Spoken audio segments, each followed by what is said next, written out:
to take these fully evolves. Let's catch it up and see what we got. Hopefully kind of cheats. He has 2 skips, so it might do it. Alright, your next Pokemon is here, buddy, and here's your moveset. Gust, Boom Blast, Dragon Breath, Sky Attack. Hopefully it's a special attacker. I'm just gonna hope that it's like a noble. Is that a take? It could be Silence and Dragonite. I'm gonna take that. Give me Pseudo Dragon. Say, good choice, buddy. You're taking Altaria on the team. It's fully evolved. I mean, you have good moves. It's good. That's a good one to pick up. Yeah, that's literally the last flying dragon type I expected. Yeah, that is sense. I was hoping to get you a baby, but not pick up. And your ability on this guy is Infiltrator, so you can hit through substitutes and barriers. Something. Okay, anti-cheese. I like that. Anti-cheese. You like it. Oh, pal, the sun just came out. Okay, I'm going to over here, so let's go ahead and get you another one now. Okay, we're about at 10,000 feet up in the air, guys. Here we go. The next one. Give me a baby for chilling, please. I'm going to pick him up, seeing a baby. And right in front of me. Leave me a baby. It's a candle. It's a candle baby, guys. You guys saw it. We all saw it. A little bit. It's got Psychic Surge. What a weird one there. Alright, hopefully it's got an amazing moveset. Please have an amazing moveset. That would be so clutch for the challenge, honestly. Okay, chill on the moveset for this next Pokemon is Confused Blazing Torque. Burn up Memento. Dang, I really liked it at first. Can you talk about Burning Torque does? I can't. It's one of those moves that it just 3 dashes, but it says 80 power, 100 accuracy. Let's take it, bro. Confuse Ray Cheese. Oh, man. The Confuse Ray Cheese. Oh, buddy. You got the Confuse Ray Cheesy Liquid. Oh, I always thought it was that too. Funny enough. I thought it was that. Dang, I should have guessed. It sounded too cool, but that's useless, honestly. I'm so glad, actually. But it has the ability Psychic Surge. You want to talk about useless? There you go. Yeah, you want to talk about annoying? That's just annoying. Yeah, that's just like annoying. Anyway, that's your liquid. Have fun with that. Alright, let's get GG another one. I'm going way over here to the muddy swamp. Honestly, he's getting a mud baby, right? Little baby or something. Here we go. We're falling, and our eyeballs are open. We see it instantly. Guys. It's a Bronzong. Dang, where's the babies for this guy? Catch it up. Hopefully he doesn't take it. Psychic moves are weird, but you know what? In this game, they're pretty good, actually. Lumina Crash in this game, stuff like that. Pretty difficult, so it's good. This could be scary for us. Alright, we've got another one here for you, and your movesets go like this. Behemoth Blade, Iron Defense, Psychic Terrain, and Behemoth Bash. You have 2 Behemoth moves. Oh, man. I didn't realize it. That's so funny. Behemoth Bash and Behemoth Blade. Those are both the same move, and the only effect is if they're Dynamax double power. Honestly, you have 2 poison types, or maybe 2 electric types. I feel like that's not good, because they're both going to resist those moves. Okay. So, I'm skipping that. I'm skipping up on the Bronzong. Not bad, not great. Oh, okay. Yeah, I mean, it's decent, but that's not a good move system for me. Yeah, it's true. But you do hate to see fully evolved Pokemon go. Let's see if we can get another one. Here we go. Open your baby, please. Dropping down, guys. Let's see what we get. And we see it immediately. Right over here. We see it immediately. That's more like. That's what we're talking about. Baby for teeny. Sometimes the babies are hard to see out here in the grass. So I wonder if I've actually missed some. They gave me the big pump. But it's whatever catches your eye first. It's the only way we can randomize honestly in this game. So we're taking it for what it is. We ain't cheaters. We're honest out here. And here we go with another moveset for you for PvP. Here you go. Bulk Up, Gyro Ball, Super Fang Dude, and Psychic. So weird. That is pretty weird. That's a lot of types of moves. I gotta say it. Bulk Up, Gyro Ball, Super Fang. Wait, Super Fang and Psychic. I feel like just the fact that Super Fang is worth taking, so I don't know. It is a good move, but okay, he's taking it on the team. He only has 1 skip, so it's a Dratini. That's what you get, pal. A Dratini. It's a what? Dratini? A dragon? Honey gather ability. Dratini dragon. And it had no dragon moves at all? None. All different types of moves, by the way. Hey, random options be random, bro. That's what happened, man. That's actually painful. Wow. And that's stand on that one. Yep. And that's your 5th Pokemon. You got 1 more to go. And you got 1 skip. Be careful. Alright, team. We're going way up to despawn all the Pokemon. Dude, I wish they really had a just like not a random, without random items escape, to make this challenge a little more easier, I guess. But anyway, here we go. We're about 20,000 feet up. I'm losing oxygen. Drop. Whatever it is, please be decent. Or actually, be a baby. Just be a baby. Let's see. Oh, I see it right there. It's Trojan. Banana, Shannon, leaf, Pokemon. There we go. Purpose looks like it belongs out here, like genuinely. I feel like this might not be randomized. Sometimes the static Pokemon don't get random. So, let's see what happens. So, the get chill and play. The moveset for this next Pokemon is Default. Flower Trick. Stun Spore. Jungle Boom. Does any of that do damage? Flower Trick is a name. That's terrible, bud. We're gonna go ahead and do that with a skip. It might be a good mon, but I'm just not a fan. A fan, say goodbye to the banana chin Pokemon. You know, we know. Oh, that's not a fan of that guy. Okay, no worries. Let's go find another one. By the way, how does he even fly with those baby wings? I literally have no clue, bro. Actually, the wings are not baby wings the same. Okay, let's go get you another one. That was your second skip done, so be careful with your next skip, man. Last one. Hey, I'll have to be careful. Oh, loose cannon. Crazy! Okay, guys, here we go. We're gonna drop right back here for another time. I think this is plain grass thing. This is decent spot Pokemon. Let's see what's in front of me here. Anything? And we see one right there. Oh boy, oh boy, oh boy. It's not what we see, but it is what we see. Ooh, this is kind of scary. For a woman, this video, that scares me a lot. Hopefully you have a terrible psychic moveset, and then you can skip it loudly. You know what I mean? Okay, chill and play. This next Pokemon has the moves. I switch. Trick Room. Confuse Ray. That's another skip. What are you getting me over there, buddy? What are you getting me? What? That was Cresselia. What else do you want? What else do you want? Not that. Not that one. No moves. What about Frenzy Plant one time? Come on.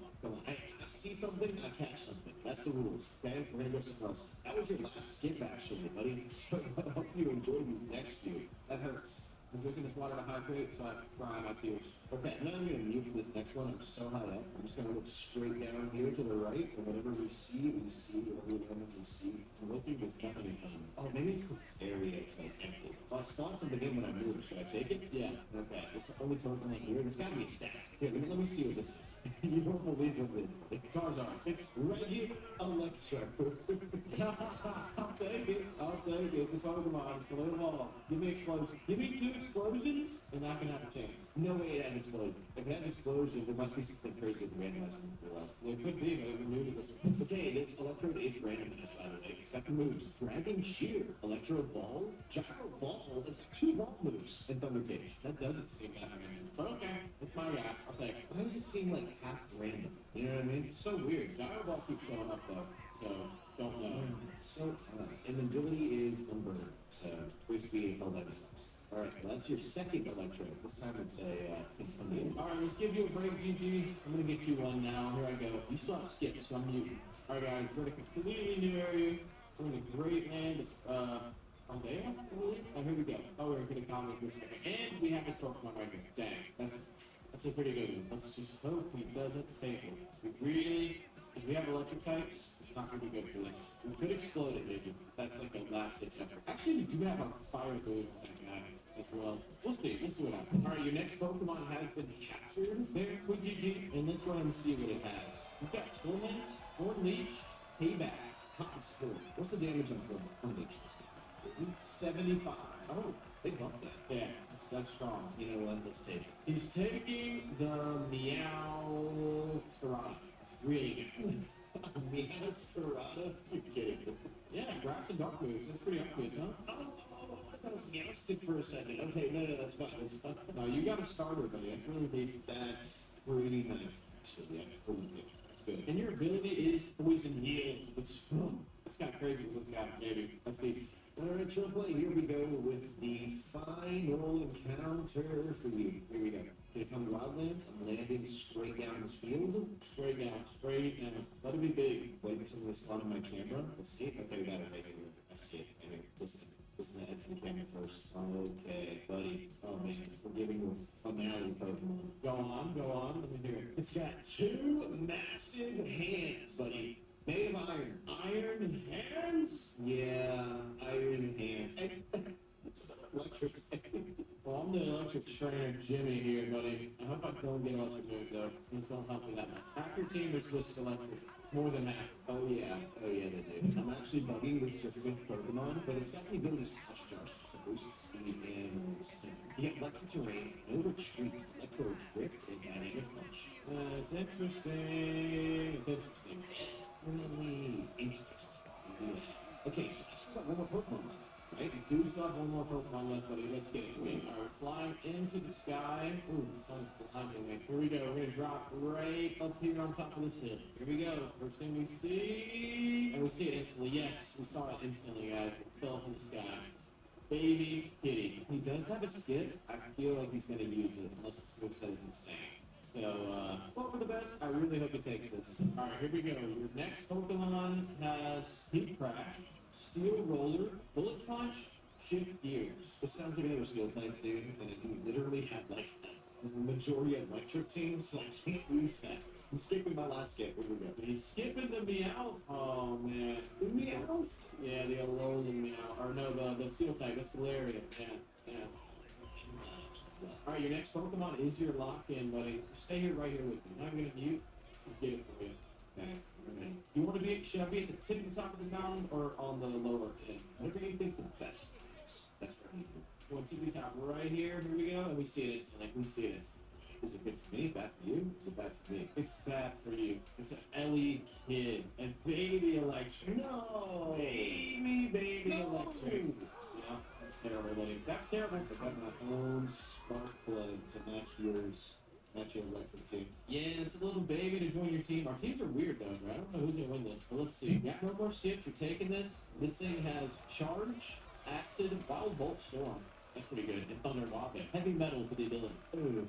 Alright, well, at least I have one big move. I'll take that. Yep, that's your whole team. Go ahead and give me my last one. Alright, I'm flying up and away right now. Let's go ahead and delete all these Pokemon below me. And get a brand name count for you. Alright, I'm looking at the blue, beautiful blue sky, and here we go. I'm working. Whatever we see, we see. It is what it is. First thing. I'm following for so long. What are they gonna be? What are they gonna be? I see it right here, right? Okay. This is not what I want to do encounter. Tell me more. It's Treads made of iron. Oh my goodness, another monster. Another monster on the team, bro. Yeah. Oh, that must be nice. Must be nice. This thing's monstrous. Ground steel type, literally the coverage you kind of needed. And then Litwick's trying to evolve. Get out of here with that. You're not evolving right now, dude. Just let him. Not letting him. You gotta take Litwick. Okay, your Iron Treads has the ability to Flower Gift, boost attack and depth in itself and allies.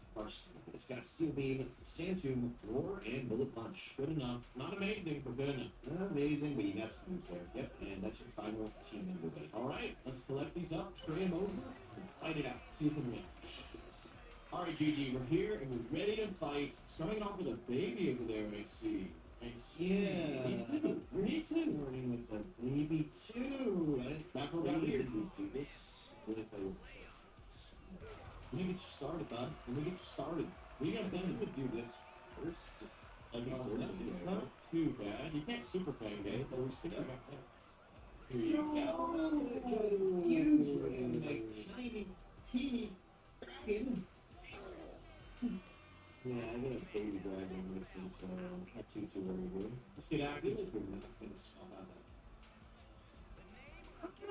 You can feel like what you want to feel like. Like, you can get in there. You can feel like what you want to feel like. Yeah, whatever it is, it's going to be mean. Mean and toe. Oh, mean and toe. Make it weak. Make it weak. Weak. Big eggs.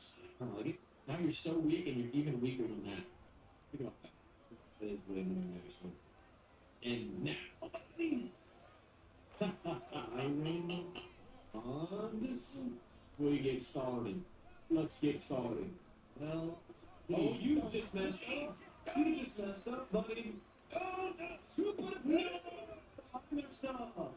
I believe we got that. No retreat, though. oh, he's not going anywhere? No retreat, though. It's okay. I actually forgot you had that super kind. Yeah, I mentioned it earlier, but I actually literally forgot again. Okay, so Human Hands isn't going anywhere. Fine by me. Who is? Electricity on the terrain. That's so cool. Doing stuff. We're working over here. We're building to it. We're building it up. We're building it all up. Now we're just up one time. What did I do? What did I confuse you for? Ever be good. You're not that confused, are you? You're just not that confused. Are you? Never. Never that confused. Honestly. It's insane. It's kind of scary and fighting low-key.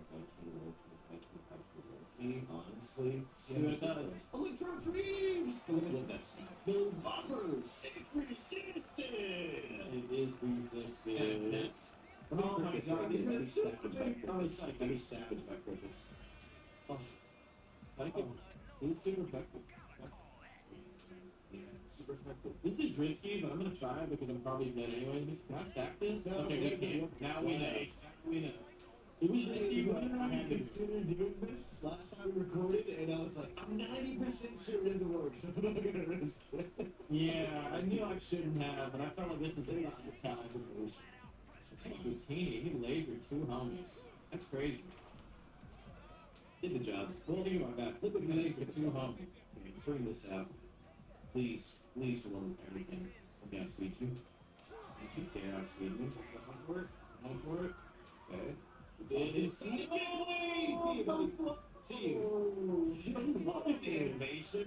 Dude, the animation of Slim Jill world and taking you back into the planet, but this one actually into the planet Earth and Earth. I think that makes sense. How is that better? That is pretty funny.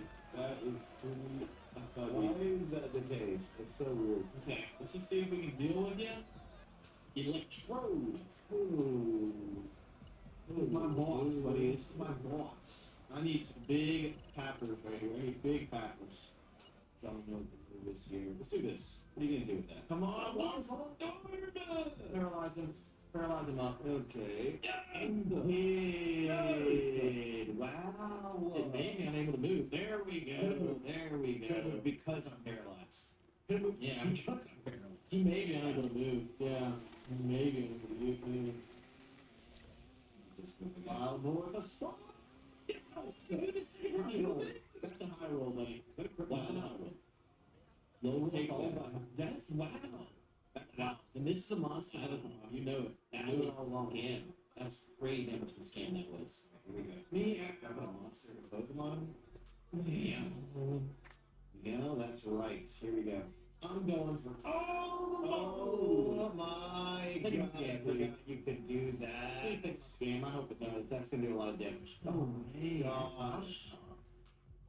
Oh my Like, really god. not enough, dude. Yeah, what do you expect from my Yasrado, bro? I thought I was gonna do way more. Wow. Probably not fine with me. Not too many times. Shreds! The shreds of iron. And, oh man. Okay, what can you do to me? Actually, what can that guy do? Is he a fighting move on that? He can do stuff, buddy. He can. Like what? My bullets! See the power double. Oh my god, that's so much damage! Give me some leash. Gonna do that. Give me some back. Big, Not enough. big. Not enough. Not enough, pal. We're keeping a stack with you. Yeah. We're keeping a stack with you, dude. I've never lied to homies. That's not enough. Yeah. Unless I low, Which, if that just happens, it's not meant to be. dude. So shreds, full of punch. Lippy. No. Okay. Let me freak this leech. That would be a huge crit, honestly, if I did it honestly. That'd be crazy. Crazy. I'm gonna get rid of that guy, dude. It's so annoying with that leech. Leech. Let's Get get out. There we go. Can't let it go. Feel like let it go. You know that? Oh. Alright. These guys on my leg with like seatbelt buckles. State church. Man, oh man. Oh dear. Oh dear. Dear. Oh Here dear. you go. And Big meaty pepper. Oh, you didn't consider that. do some damage. Oh, some damage. Dude, you made that considerably for maybe here. Yep. Miss it? Oh, okay. Oh, and it's the mask with purple turbo. Get rid of him. The booster box. Oh my god. This guy is a monster. Yeah. This guy is Yeah. a monster. I'm robotic. These guys are always monstrous. I carry it. Oh man, I'm about to boot and bop that. Let's see something. Here we go. Rage. Alright, we gotta go banana mode. Here we go. Save this for this. Oh my god, serious. Oh my god, you outspeed me? I can't believe it. I've actually really Dude, didn't think about that. this guy doesn't have any effective moves against you, and then my other guy couldn't even hurt that. Oh, I should have done last one. That thing almost walled us like completely. I should have bullet punched that up, huh? Yeah, he swapped that over with no problem. Here we go. Not done yet. We're having a lot of fun already. This is gonna do some knowledge. Engage. No, man. There you go. That's gonna get you. This is a big dude. This is gonna hurt some. Okay, I hate that. Wow, hurt way less than I thought it would. Wow, well, that's gonna be squishier than can be with me. I don't know. Yeah. We get you to the 1-2. Oh, don't be that good. Oh, No. There we go. There we go. Tell me you gotta slow down. 2. Jeez. Oh, I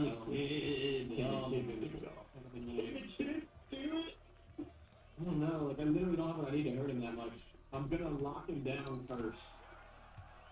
Lock him down. The name is over us. Oh, that hurts. God, that hurts. Let's try to get quickly that. Oh, he's trying to jump. Oh, boy. I'm trying to. Oh, that does that in this one? Yeah. That's for damage. That's for damage. That's. Let's see if this does more damage. It might. Yeah, probably will. Yeah. That hurt. Yeah, you're special. You can stand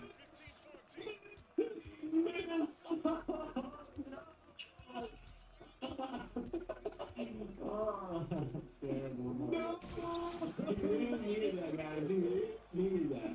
Now, we're best always got Lieutenant Surge. Hey, good game, Lieutenant Surge. Thank you, yeah, thank you. Okay, I think you lost your charge with this. I probably did. Oh man, if you guys enjoyed it, let us know in the comments. We got a challenge idea. Thanks for watching, guys.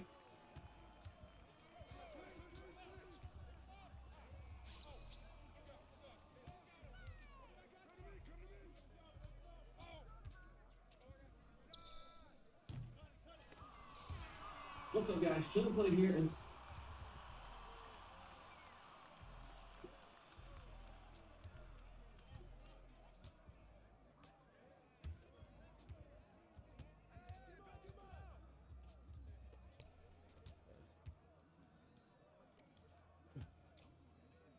So that's all. Fuck.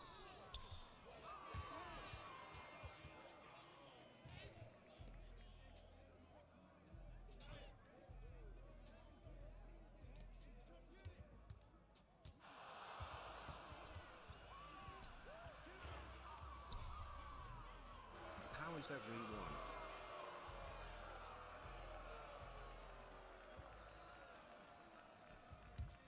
Fuck you too, bitch.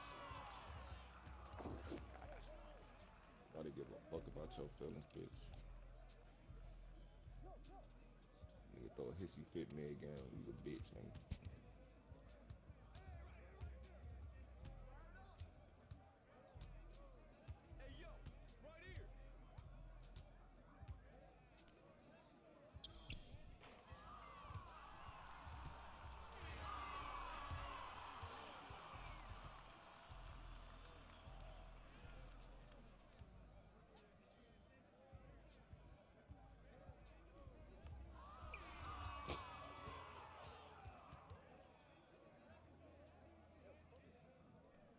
Stupid ass white boy, you think somebody really gives a fuck, though.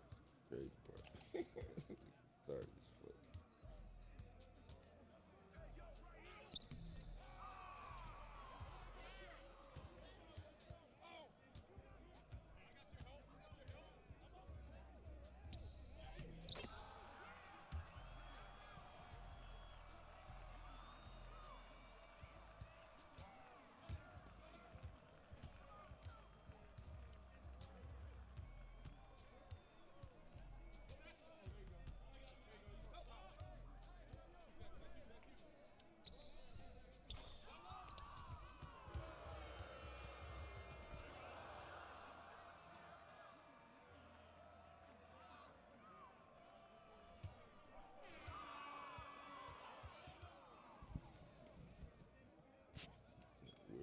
white boy, man. Fucking kill yourself, man.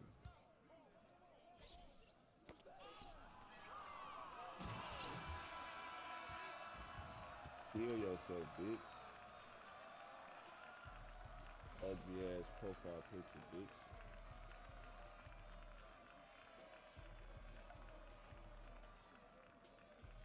Dude, that ugly ass white girl you got in that fucking profile picture. Man, you was a hoe, nigga. Fuck you, nigga. Jump off wherever that fucking cliff you on, bitch. Go back to that motherfucking spot. Jump off that bitch. Your eyes closed, nigga. Raw fucking chicken skin having asshole.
It's just not very serious, and even the deaths are typically over the top and visualized. It kind of felt like a throwback to something like Death of a Cruiser, which is also grossly underappreciated. My favorite thing is The Fly Cell. It's based on a short story by Stephen King, a short story with a few videos, so a ton had to be added to get it to full length. At points, it does feel like there's a lot of details and subplots that don't really come up. And it does feel a bit like filler, but ultimately it is a blast of a book. So check out the monkey breaking out the story, including what we learned about the curse story, the character arc of our lead. As well as explaining the ending that leaves things on a quite ominous note. Our story begins back in '99 in a punch-up filled with all kinds of impressive and like suits of armor and fancy swords. A man, Peter, in a hot outfit and his friends covered in blood and fucking a toy monkey. He's desperate to return it. He thought his boys would like it, but on such point, the shopkeeper informs him there was no returns on toys. And Petey gets informed it's not a toy. Don't call it that. But he doesn't know what it is exactly. He wanted to return it. Also means that he must have first purchased the monkey from this ship. The guy is broken into boot. His stick is stuck up in the opposite. He tells him he doesn't want that stick to come down. The monkey starts coming away on his drive, along with the circus tent. He grows worried, and the drumming ceases. The shocking chuckles, he doesn't feel too fucked up, but it isn't until Rat starts eating out more. It tears through it and unleashes a harpoon flying right into his guts with a beat and a retracts, ripping his intestines out along the way. Desperate to destroy the monkey, a flamethrower catches Pete's eye. He tries to burn down that thing, screaming insanely as the plastic melts away. But not getting rid of this thing will be so easy. We never actually learned Pete's fate exactly, but sometime after this, he abandons his family to get away from the monkey. Twins Bill and Hal say they have a similar before food. Hal describes his animosity towards his technically 3-minute older twin Bill. He was the kind of kid to say shake on it, only to pull his hand back and put their hand through their hair. He took his big brother quite seriously and treated him like shit whenever he could. Thomas stops his brother to fantasize about crushing his head with a bowling ball. Rivers had on raising him up as long as she could, at least. In the car, she laments for Peter. He went for back to smokes one day and never returned. Made like an egg and scrambled. She complains he never took her anywhere despite him being a pilot. All he did was bring back a bunch of random crap from his tracks.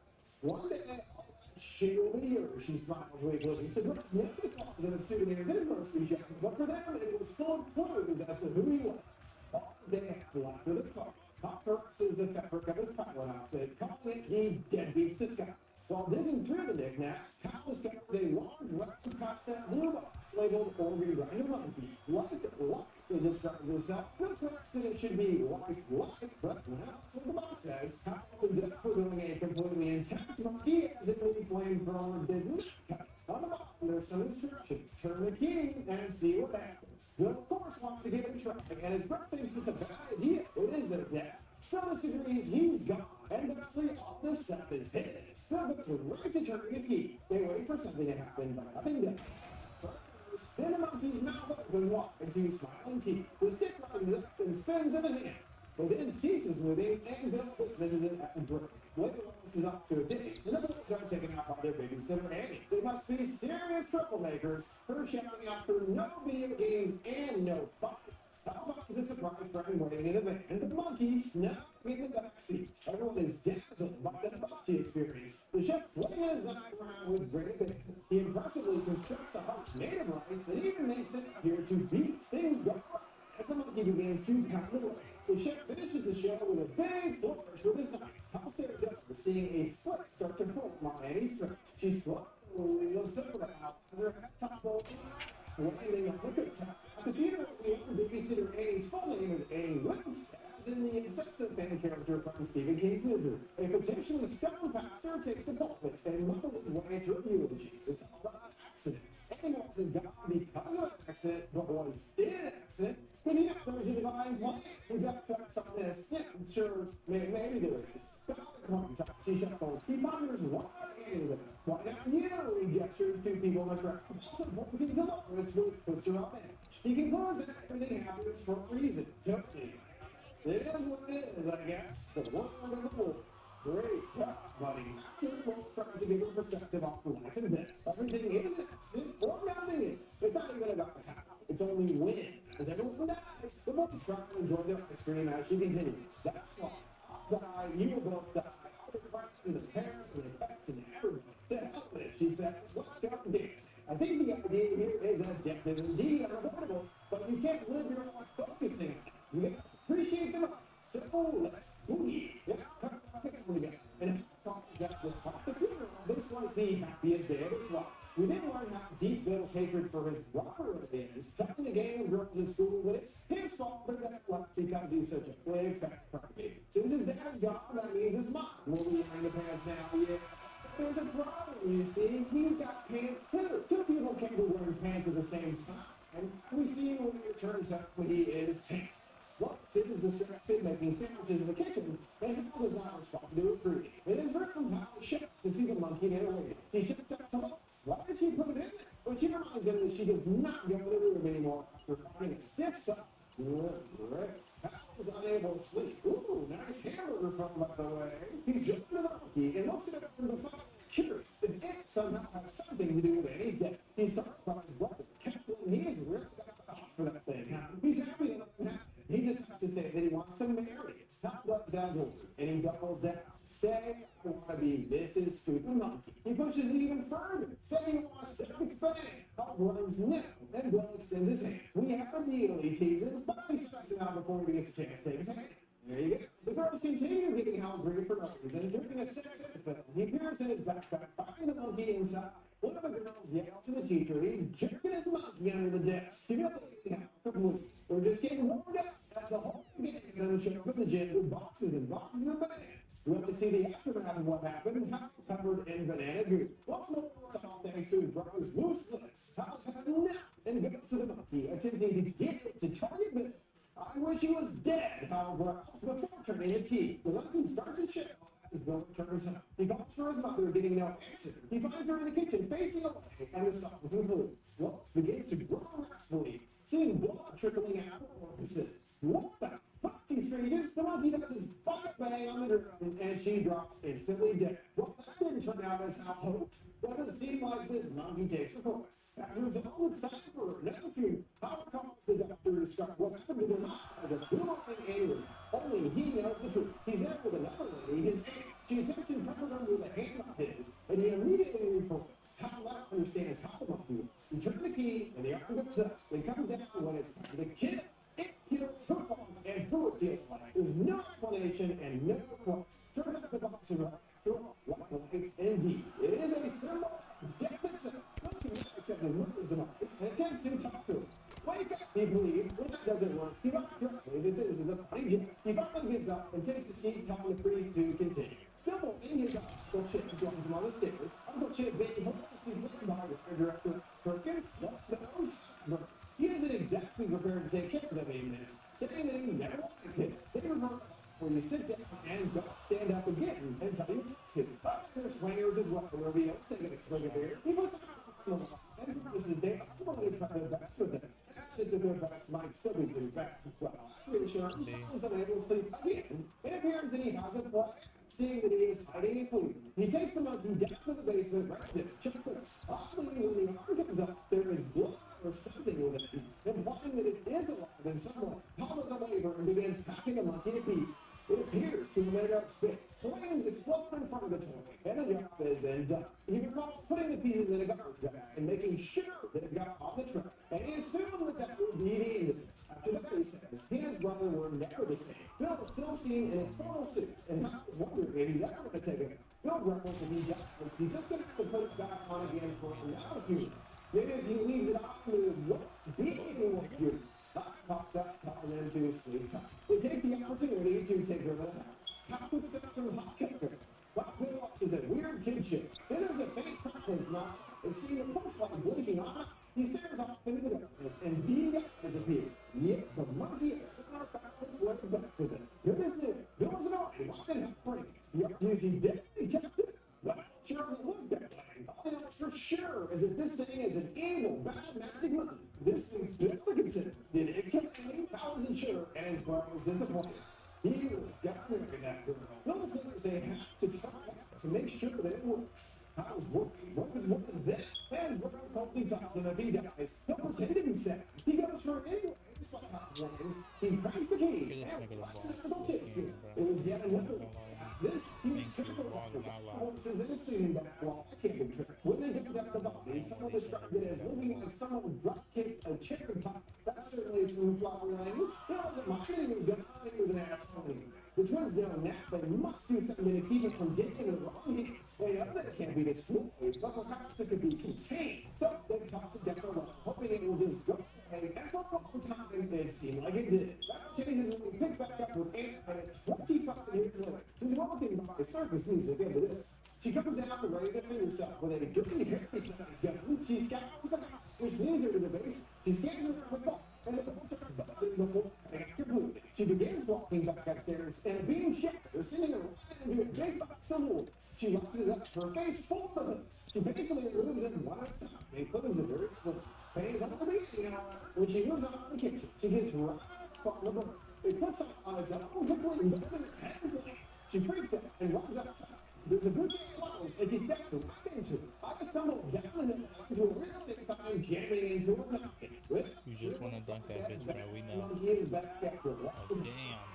The grocery store doing his best to keep his distance from his family, including his brother. All the fear of the monkey's potential return and killing someone close to him essentially has lived his whole life in fear rather than living for each moment. Learning as a kid, it seems he was ready for him as well, choosing to only see him once a year. Shit, man, that sucks. His zombie boss comments that life is about influence, you know. Your friends trouble without making progress. He's got but then he thinks something and reconsider. What? You know, there has been something there. Shit, man, that sucks. His box repeats brain dead. At a quite pretty house, stopping at the site of jet skis. What a booster. He literally signs a belated birthday card for Pete.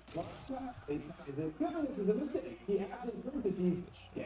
His ex has moved on to dating a weird fatherhood guru Ted, who is apparently quite successful despite never actually fathering any children of his own. Sure, makes sense. They start off coaching hands, and Ted signs that he is taking Hal's energy. Ted expresses worry about he, named after his dad, surprisingly. The boy is never about Hal, as he's doing a family tree project for school. Hal tries to say that he really does care about him, and Ted interrupts just after he took his pal. Hal's it open? You can't do that. Shuts him down. None of that matters. He's going to legally adopt the boy, and he won't have to see him at all. Dude, this You can't do that. And Ted shrugs. I know we live in the field. Obviously, guys, too, take this last week with us. It makes some new precious memories. Everyone knows about the adoption so how many times did he does a podcast? And Ted reminds him that took the power. They get into a machismo. And Ted wants to wrestle for the marbles. What are these films referring to is football. He even shows up wanting to know what they're talking about. Attention later in the year. And what looks like how trying to keep his family away has resulted in him losing his son for good. Well, back in May, one weird fellow named Thrasher happened to find an estate sale at his belongings. Really about amongst the knickknacks is the monkey just sitting there. The king goes right to it, staring it down almost in a trance. He discusses about it later with his mother, and for some reason he says it reminds him of his dad. Which part, the shit-eating red hair back there, she cackles, Stretch's family is kind of a weird mirror to Bill and Hal. As they two have lost it in a simple manner, but he was a cop rather than a fight. We know that attraction behind the monkey was not chance. Someone had written 2 punches. His mom implied, and you still want this out to that guy that knows his house. Might be. He attempted to have some the connection, but Hal is completely gone. He asks him some basic questions for his project, and even saying his mother's name causes Hal to get key. Then he asks him if he has any siblings, and Hal figures that he's an only child. He really doesn't want to get this kid to know. He doesn't even know his name. Me, jeez. And half my water's back to the monkey. The monkey is back to his trying to get the skitters. The animals is different. He descends down into the deep in the floor. It turns out sucking it, and the pounding gets more worse. He lands on the table down in the basement, and this time it's the monkey's turn to check, showing wearing a suit with flavor in hand. He snorts away, finding the maximum heat to his diffusion. He turns it down, and a rickety AC unit fan kicks on. He gets a call from an unknown number, and it's his brother, normally calling him a shit. I can't believe he's reached him. They haven't talked in years. He hasn't seen him either. Bill calls it his demise, and Hal tries to brush it off as normal. Well, she wants to put him over to sick or what? The commentary, according to Bill, she was actually more likely than ever selling the house and cleaning out her old stuff. So the police wanted to describe the house. So he tasks him to go through her belongings and make sure that it isn't there. This is Wikipedia. This is supposed to do something like a square. Bill wants him to get it into his possession and make sure that it's never outside. I mean, he needs to, and Hal stops and preaching to his stop talking about my butt. The rocking AC, then plummets to the ground and hits a wall. An unlucky lady does finally about to jump in. Hal tries to move her, but it's too late. As soon as she hits the water, she explodes into a sprint blind. So this means that the monkey is back, and he screams in agony. He rises Petey, telling him it is time to get a move. The boy dismisses him, and he wants to go back to sleep. Hal loses it, poking his mouth. We got to make all the guys in sprint. He apologizes for his behavior. His hand just up. He asks him some more basic questions. Curious how his grandmother passed. The lad expresses interest in joining him at his help with the stuff. But Hal is adamant he's not coming along because it's depressing. We're supposed to be going with the theme park, not rolling in darkness and death. He drops the bomb. He knows all about the adoption. So now he goes, all trying to get the best of the time they have left together. He pops it, curious, what would the else have chosen here? This guy is hot too, and it's not his mom. He dreams of her coming down while he's pondering his room. He asks if she has any advice for the future. She tells him to take care of your teeth and your gut. Make sure to take bite doesn't come to you. The worst thing you can do is try to force. The most important thing she stresses getting right in the lens is try not to kill everyone around you. She starts screaming and blood pouring down her face. The business becoming distorted and exaggerated. When he wakes up, he finds his teeth dead empty. There's a rhythmic pounding in the door, and this is frozen in the feet. He casually enters, touching some pamphlets. There's one for Scott. And even the legs. Top bells line, tapping on the walk line from the side. A real estate agent Barbara gets an escape knocking on the window. She brings up his mother back, but she becoming. He hears this and knows that Hal lied to him. He introduces his son, and she hands him a card. He declines finds he doesn't buy houses and didn't know he had an uncle either. It's funny because he even asked how he lied right to his face. But of course, he's only going to be his dad for a few more days. He's being swapped out for a leading expert. Okay, that's a little crowd. Inside Bob mentions the estate sale, and ever since then, locals have been turning up dead. At least one a day, and sometimes up to 5 a day. It's a full epidemic, and clearly sometimes they're using the monkey quite a bit, leading to total carnage. He decides to venture inside anyway. He finds a photo of the boys remarking, "You're fucking twins?" Or smiles that her mama used to say that when something like that happened, it looks like got those boys trying to sit up. She fiddles through several keys trying to get it positively. Talks about the monkey, but she doesn't recall ever seeing it. She keeps trying more and more keys, and he thinks it's best for them to leave the house. The circus music starts playing, and she finally gets to the over. It triggers a trap of sorts, starting a shotgun to fire and blowing Barbara to bits. He shakes asking if everything's okay. He sneaks back, removing a finger from his body. He talks with an officer after, and she doesn't want them to leave town. He tries to argue they can't stay. They're trying to get to the theme park. But he steps in, seeing the opportunity. Don't worry, the park can wait. This is obviously more important. The crowd is gathering outside, and for some reason, I burst into applause with the ball in front of the back. I'm not sure that's something to celebrate, but the funny thing is that it's not even wanting to confirm that he appears so far. He tells him the monkey isn't here, but has to be close. There's all kinds of weird things going on in town. He'll text him to look at the hotel for a signal and how he realizes, wait, are you living in town? He hangs up with answering, but it's pretty clear now that he is in possession of the monkey. I'll scan through the phone book, finding nothing with his last name. He checks again in the end, finding a curious marker. Mrs. Monkey, knowing it must be a murder. He got in a voice that confirms his suspicions. Still saying that if you're calling regarding his act, his search for his precious childhood monkey is up. Now knowing he must have it and his dust is behind it, we see Big Peggy in a strange hideout staring up at us. He's donned once more his childhood funeral suit, now altered to include his flame pepper as well. He then picked us in on what he's been doing the past several years. As it happens, he figured out what was going on. When they dumped the toy, he understood that it was his brother that turned the key and killed him off. He actually went down into the well to reclaim the monkey, but he was gone. Only a sign was left behind that he'd be back, finding his key down there waiting for him. He waited for years in anticipation for his return, but there was nothing. Then one day at a Chinese restaurant, he gets a fortune. One side reading, and telling me, turn my key and see what happens on the floor. Bill looks back suspiciously and see according to the calendar, it was the year of the monkey. There became more and more signs, seeing the monkey everywhere. There's one man buying a movie ticket, and even asked if the dancer bears its face. What Bill was really waiting for was for the monkey to come back so he could get revenge on the monkey. He did search his house for the toy, but he don't be surprised. Here he did find his own suit, which he might follow with his other shirts. All anticipation, he almost kind of worships the monkey, hoping to bear witness to his terrible glory, he says. He then makes the same reference to death on a pale horse as his brother. Once they're united, they're really willing to do. He pleads with the monkey to smite his brother. He turns the key excitedly, and then sees its effects for as intended. The manager, the store, is trying to box the fake juice, and the bottle gets stuck in the machine. What's the second one?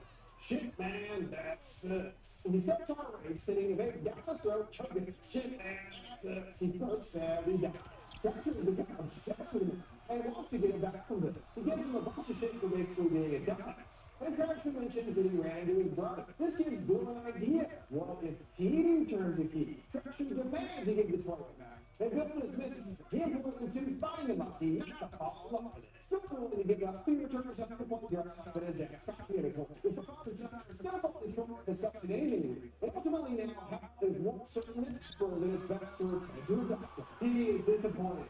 Fuck you, man, he bluntly tells him. But the next road's out, he immediately retreats right into the bathroom. His father tries to check after. If he wants his out, he's here. He gives up Mrs. Monkey a call and accuses Bill of being the one turning the key. He admits that he is responsible, but has no interest in stopping. That was a character he does, but not his precious being. He relays his idea as slash drop man. If he wants the water to be saved, then in turn he will keep turning the key for because the turner never does. Stop trying to negotiate is the big one boss. Either he keeps turning the key or it's the P. How much frightened coming out about Google? Then got to go. About to kick it up when the P walks out into that office. He is curious. Why did that kid in the first place, you don't want nothing to do with it. How dismisses himself back then as being a dummy young kid. Does that mean he was an accident? Agrees, but we don't the same idea as numbers. Everything is an accident. He is disappointed, right?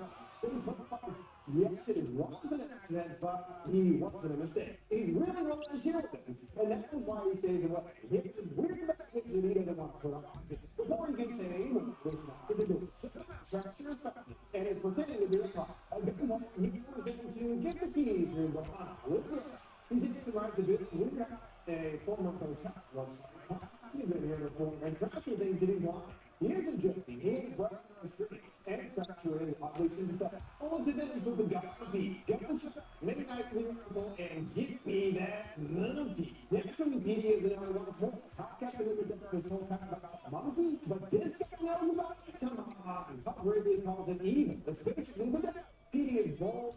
You deadbeat dad because of the poor monkey? Yeah, someone is trying to get away from him. Fracture insists that it must be Petey that gets his eye. Put in there, I'm gonna shoot you guys a bunch of times.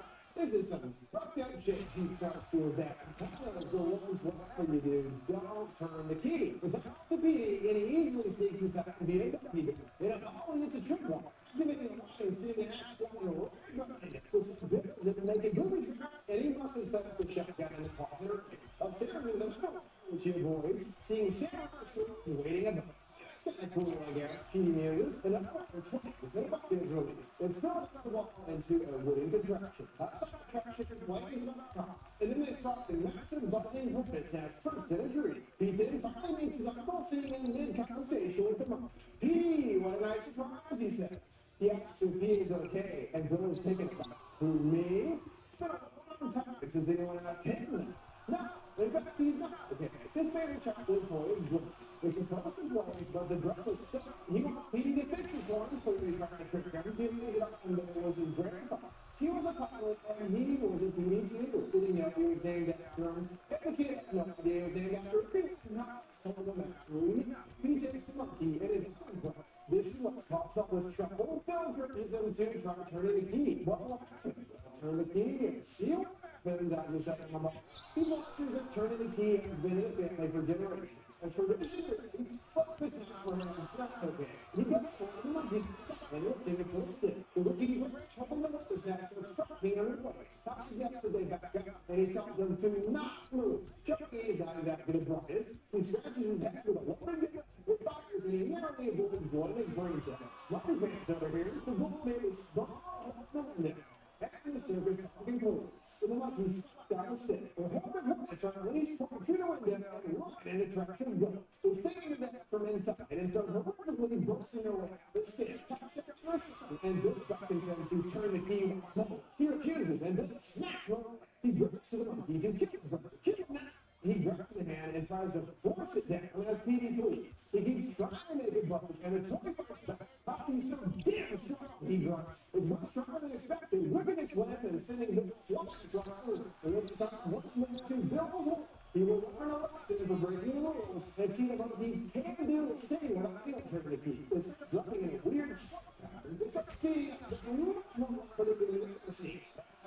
Very good. It finishes up, and Bill hears distant screams and explosions outside. He looks out the window, seeing a fire flashing nearby in a ball of flames. It beats his again, and people tumble right to the roof. Another beat, and another ball. A brand new just got in service from a bunch of sugar plummeting down. That's what you get for a ball in the woods. He reunites with his brother, immediately caught them down shit. Also seeing the monkey stick is still up. Yay, represented by the car angrily. And then we see what's happening. You're really trying to kill me. Of course he has. So, he killed his mom and but did want to kill him too. But he needs the monkey does not take your place. He's been turning the key for decades, and now, which causes them to get teary. Cop tries to shoot straight.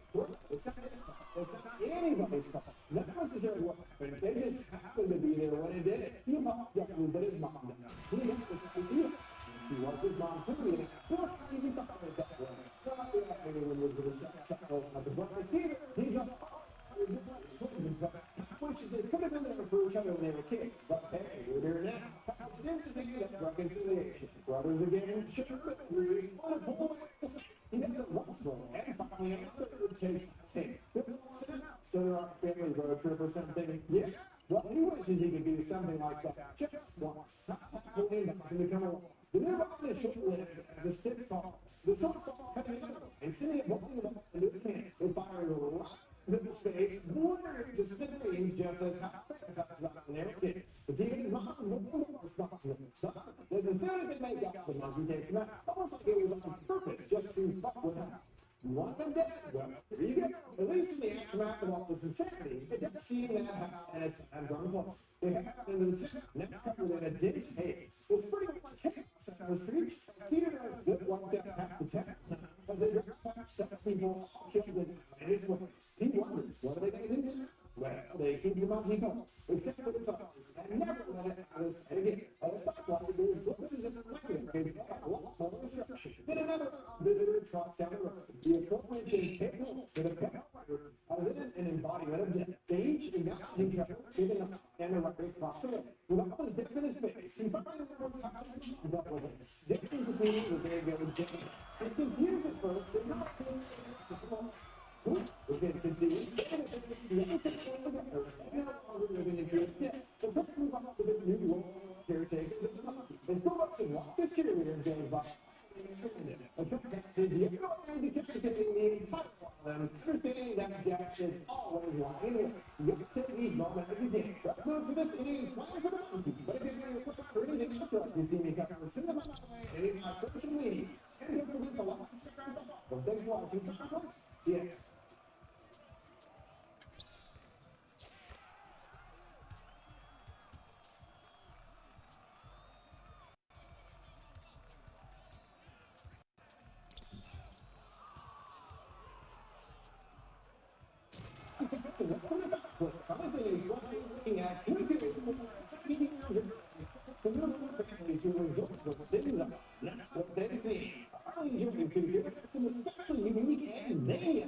The film akin to a B-movie, but treated rather seriously here. The feeling throughout is dark and mysterious. Correction had the family moved to a strange new resort in the Alps.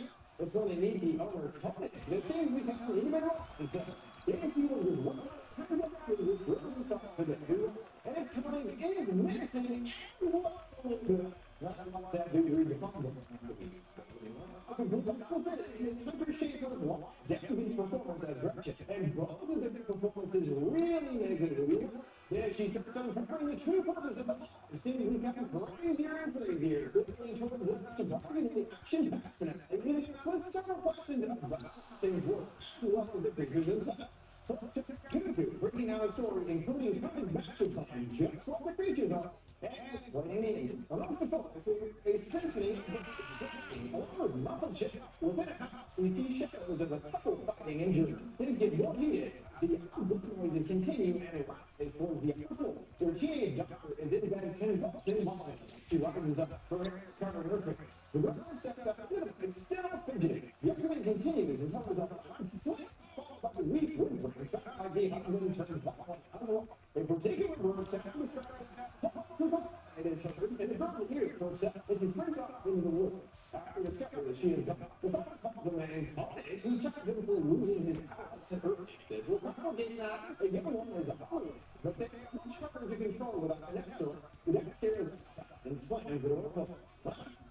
2% is a muffin, but everything will be complete. We move on to getting Gretchen along the rest of the perfect. That Louise, that Bomba, and they are starting a new life together in the Bavarian house, and Gretchen appears not too good. The doctor asked about, what's up with her sister? She's dead or something? Gretchen first, no, but she can't speak, calling it fucking annoying. They pull up at the resort of Schwartz, and Cutting is waiting for them outside. The left side, check updates on the friendly interaction, including Louise showing a correct pronunciation of his name. And Gretchen's company, we've been practicing. They call her Gretchen to say, and Cutting groans her name. Something already displeasing about the aggressive and an original sketch for the law that they grew up together in the 90th quarter of the land.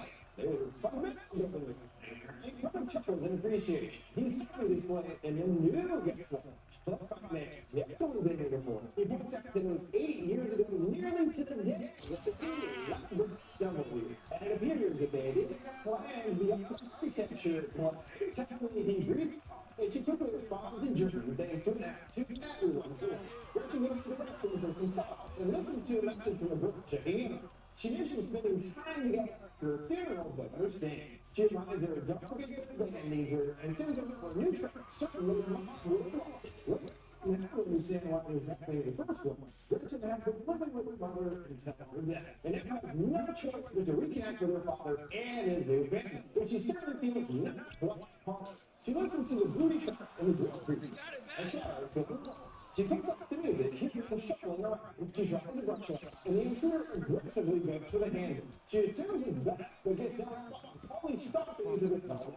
There's weird scratching and banging sounds as she dances over the top of the wall. But then she just telling her to come and go into the new house. Gretchen gets herself together and it's the sun spot against the sun. Staying in your feet, and after she leaves, her boots land on the ground. Family second, after one of the various stages, and Gretchen goes up the air. Oh, it gets her attention, signing something about the car, and Gretchen attempts to understand. She figures it out, and she also finds an ant that is awesome than a murder. Go ahead, hit it. I'm gonna make a video from here. The doctor immediately dropped into the forest. The tree and what birds chirp. The doctor is the number.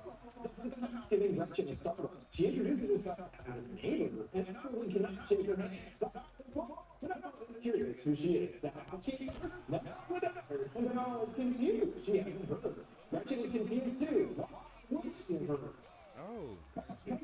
Explaining that it's him that told her about the thing. For forgiveness. He makes things more confrontation while rubbing his hand weirdly over her shoulder. Yeah, don't put that like that. He reveals the banana is also something captured the a disease treatment facility that he is funding coming first as she's from the U.S. and it's been decided that she's willing to live off. But her looks a bit shaken out, still putting out a forced smile. But it wasn't surprise.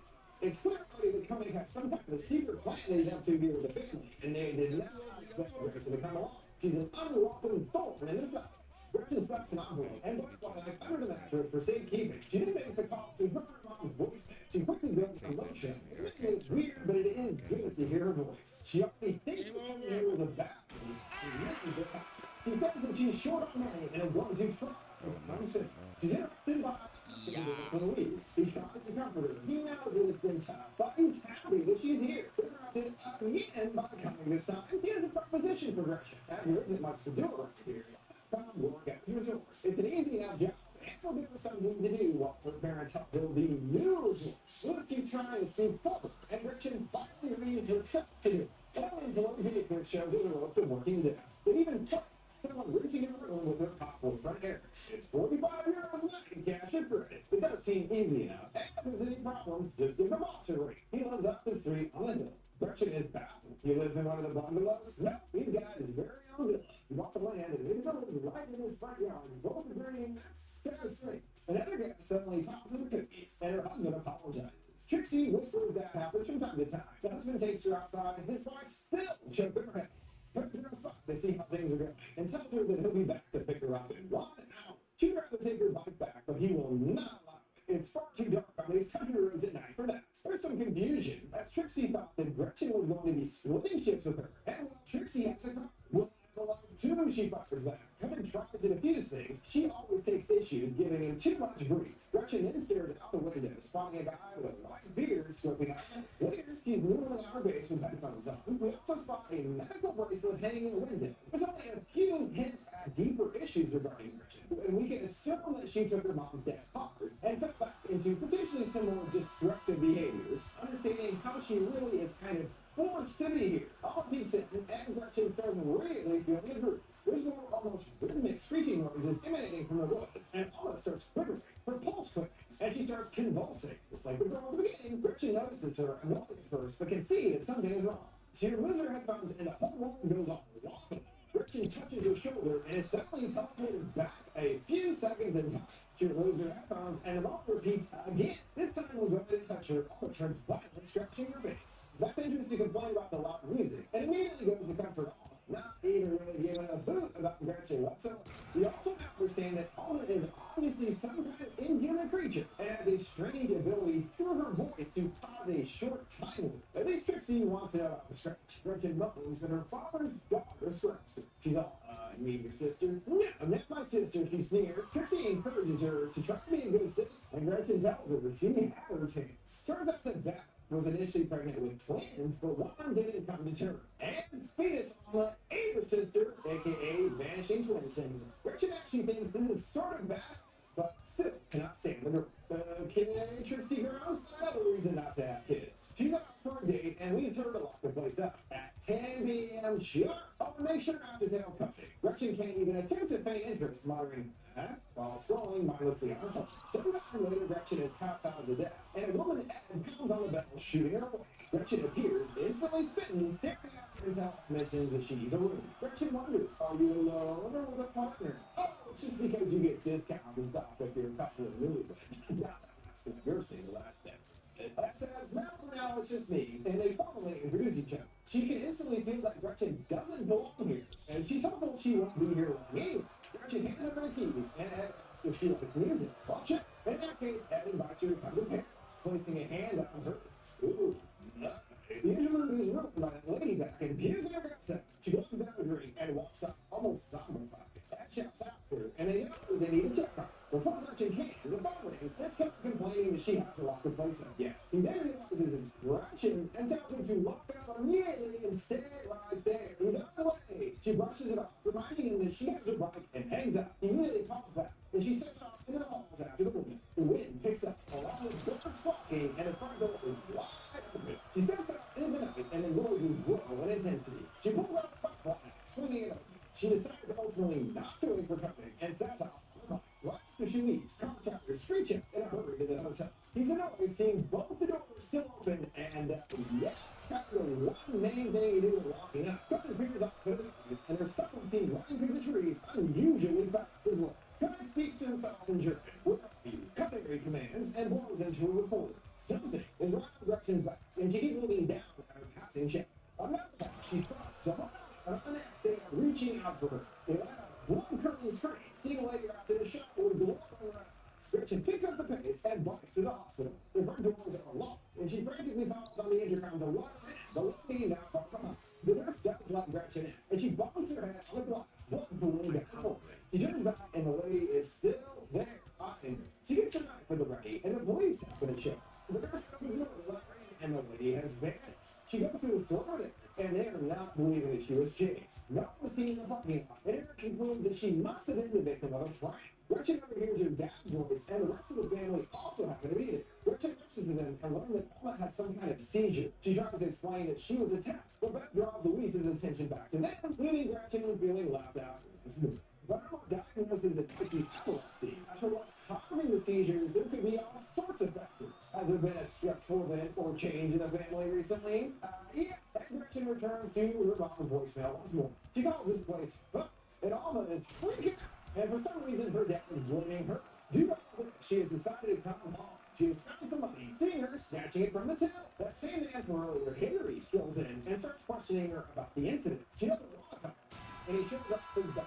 He just has a few questions about last night. He plays button like, I knew nothing happened. He knows about her supposedly being chased by a woman. She still refuses to talk, and seeing Ed excuses that she has to go to a customer. He plays along for now, urging her to come see me later. Fine, she sighs, and hands over her key, saying that she's checking out. Well, okay. Gretchen mumbles disappointed, but he points out that she didn't charge her that she needed to. She smiles. No, you don't have to pay. That leans in, and the breathy whisper asks if she smokes. That's right, there's some heavy petting and smoking outside. That tells her to come on. Gretchen definitely appears fit now. She grabs her jacket and some other stuff, seeing the sun is setting. Trixie shows up later for her shift and tightens up the place, then finding the register empty. Speeding down the road, all Gretchen needs is to get to an airport so she can get home. Luckily for her, they have one of those in Paris, but their joyride is short-lived. That mentions that she did see the sick woman go into a pink bungalow known as the Lover's Nest. The whirling tunnel returns, and the moment replays. Gretchen can sense something is off and sees that same lady right in the road, her throat pulsing. Gretchen shouts to her, watch it, and they careen off the road crashing. She comes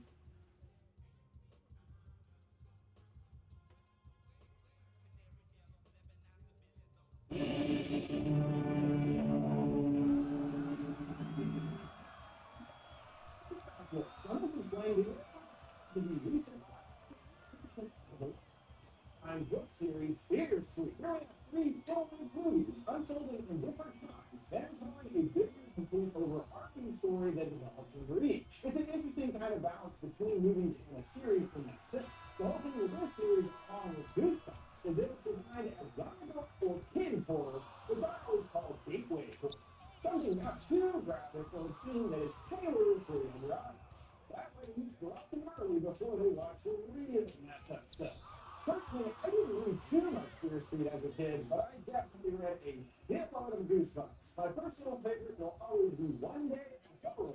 Give me a big budget live action version of that, please. The previous Goosebumps movies adaptations were alright, but definitely way on the kid side of things. That's why I was a bit surprised when it comes to the Fear Street movies, as they actually do get a bit zesty compared to each of the books. Especially when it comes to gore. It was a pleasant surprise, honestly, and I would actually say that kills were by far the absolute highlight of the trilogy for me. Overall, I really did dig the movies, in particular the nostalgic King Square of the first two, set in the 90s and late 70s respectively. There's both couple songs and homages to a ton of classic horror movies from these eras. That's why for me, I personally enjoyed 78 the most.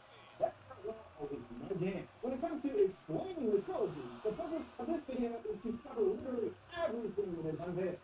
It does get a bit complex as things develop, particularly in part 3 where we learn the truth behind the curse. Hopefully after this video, everything will come into focus in every regard. So let's check out the Fear Street trilogy, breaking down the story, including the truth behind the curse and shady side, just how the closed work, and explaining the ending that leaves things wide open for further entries. Finally, we'll see how it all connects to some very important aspects from the original books. It could give us a glimpse of where the series is going forward. Our journey begins in 1994, after the paramount of 90s existence, the local mall.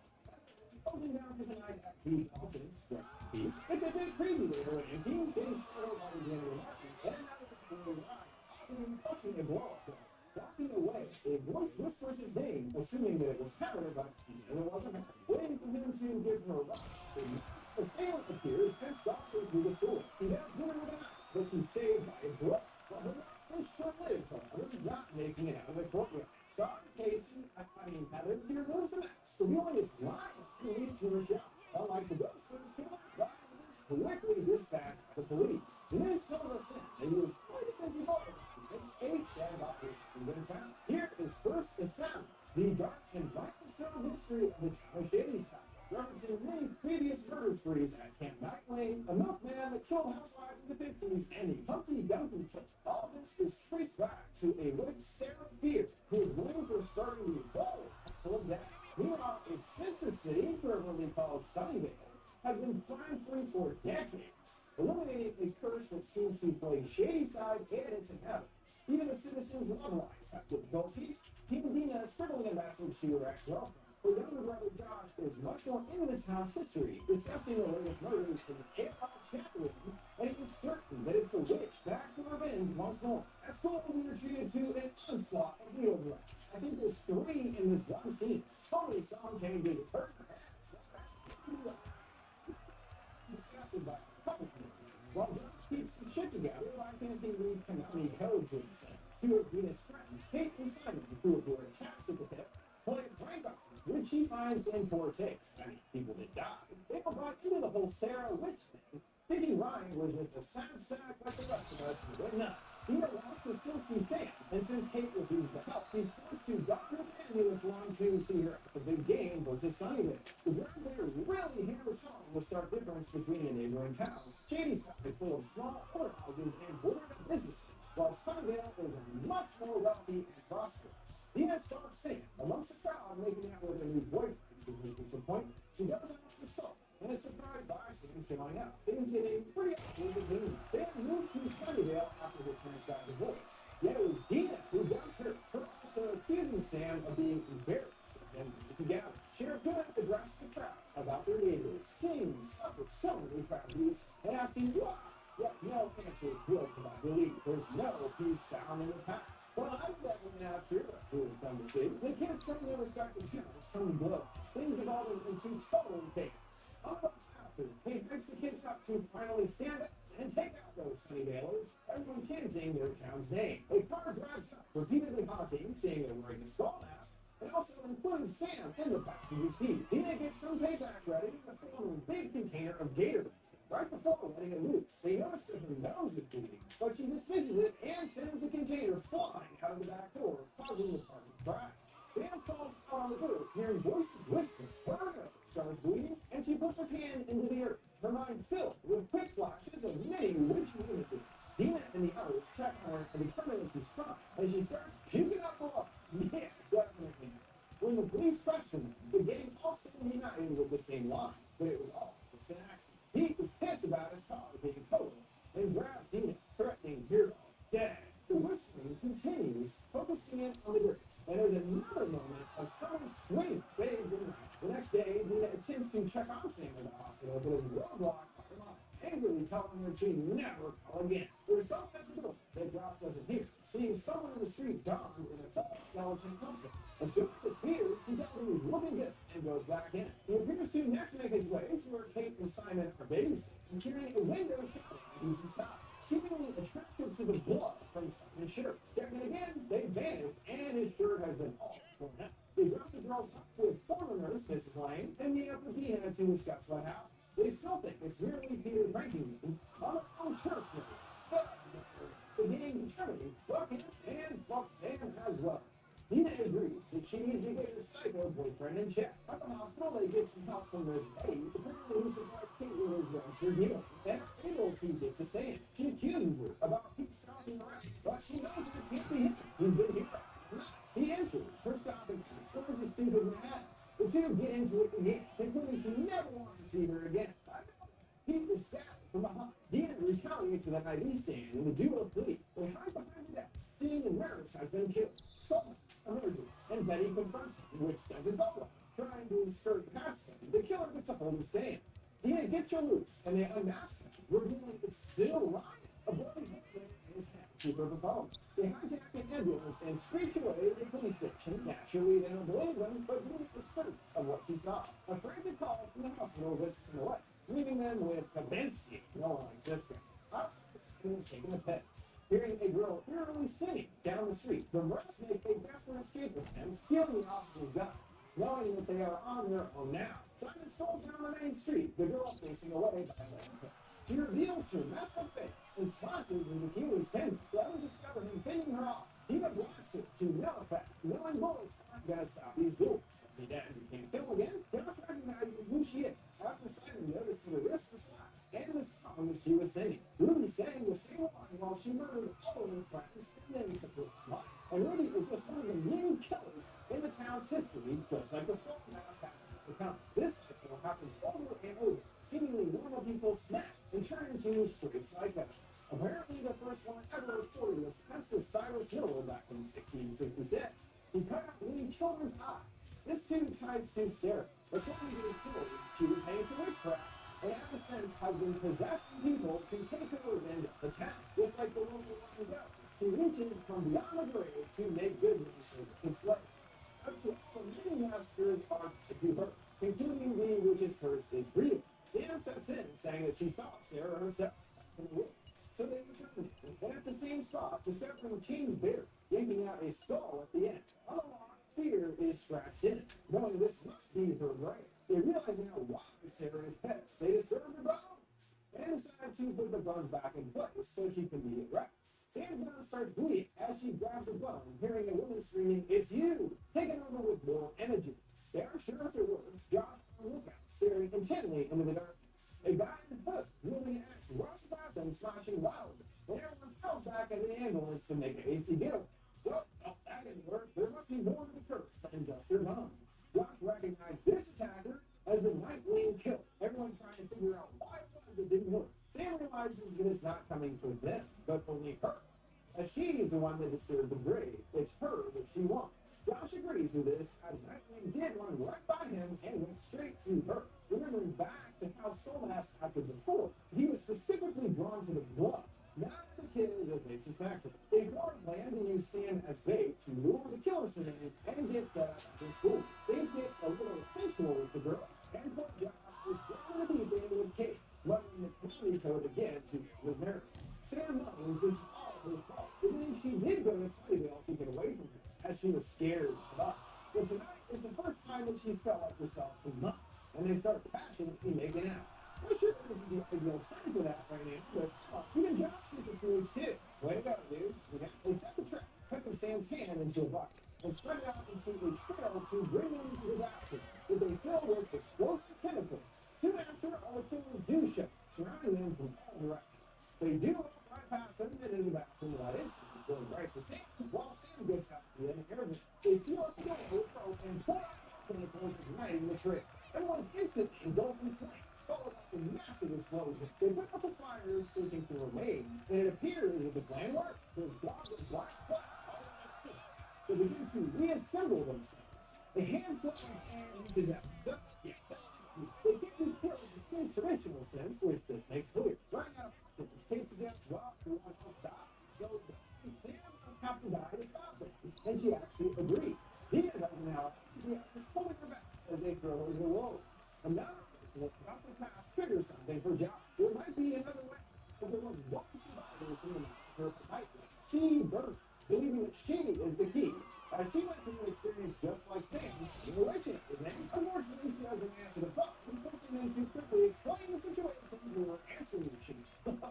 Answering machine, I don't know. Nobody needs working. The door again. The hand reaches through and Josh hits him with a compass.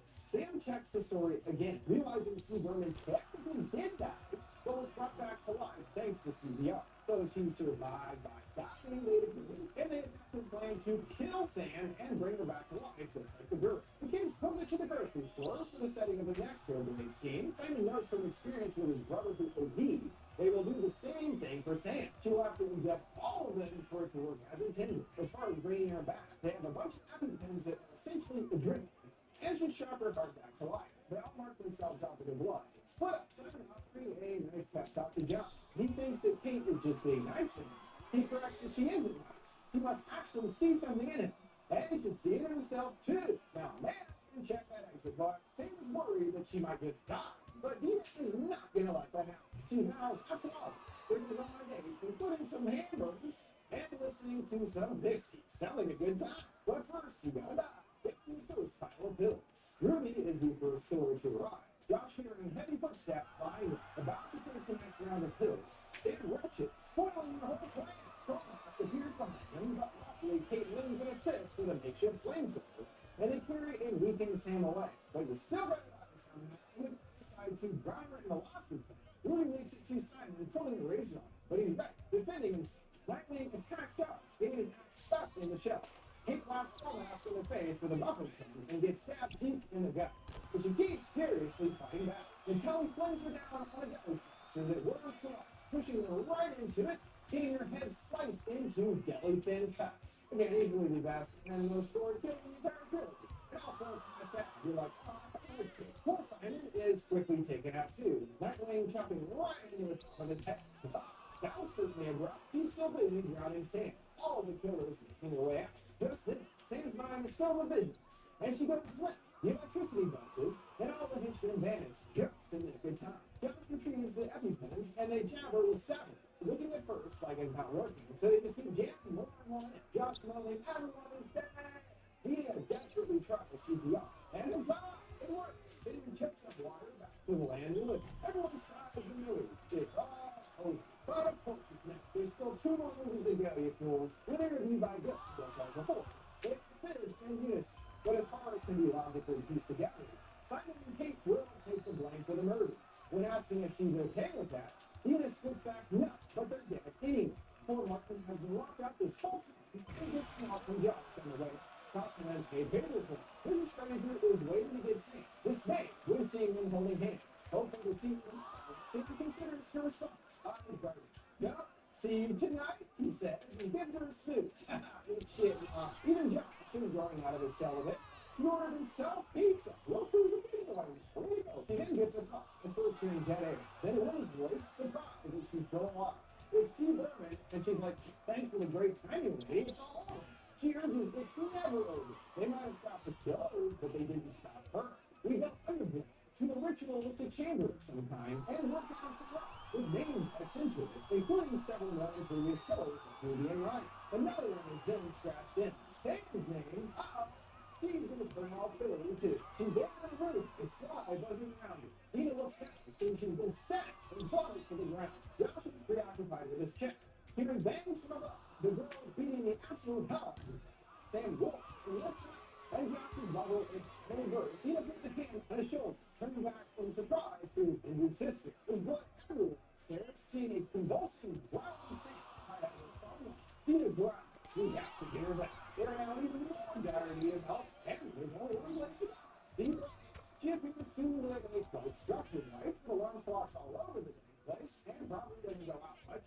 Seeing her calendar is marked for each day since night.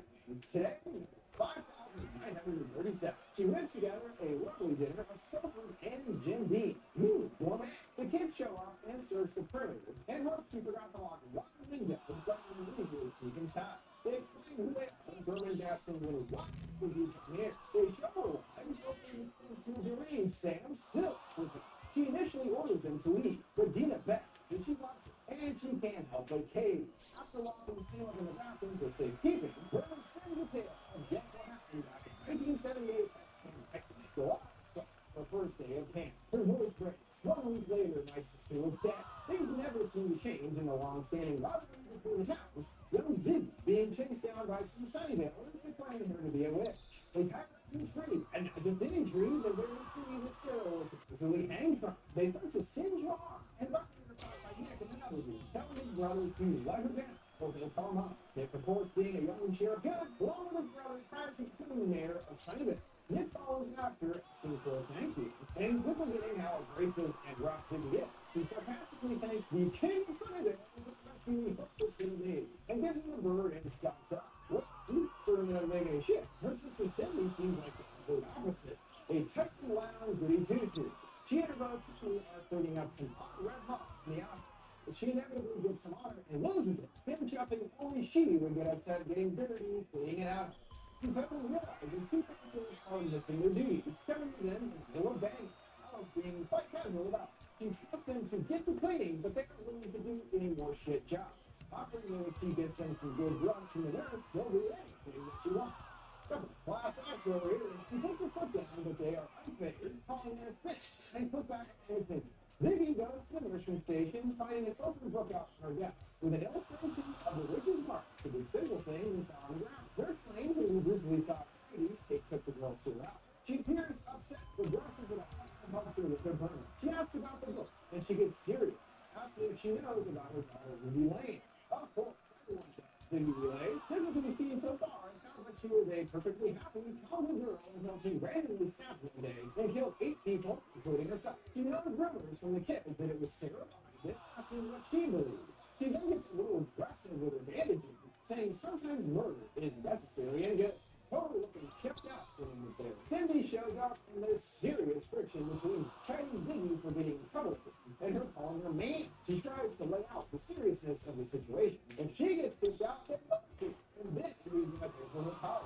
Ziggy laughs, no one gets out of this town, not even the one that's perfect. Cindy keeps complaining. To the point of breaking his spine. Jeez, someone seems fine. You're assuming it's Tommy. How do you think that is? He appears there, and there's Lane enters as well. Grumbling, she can't save him, and apologizes.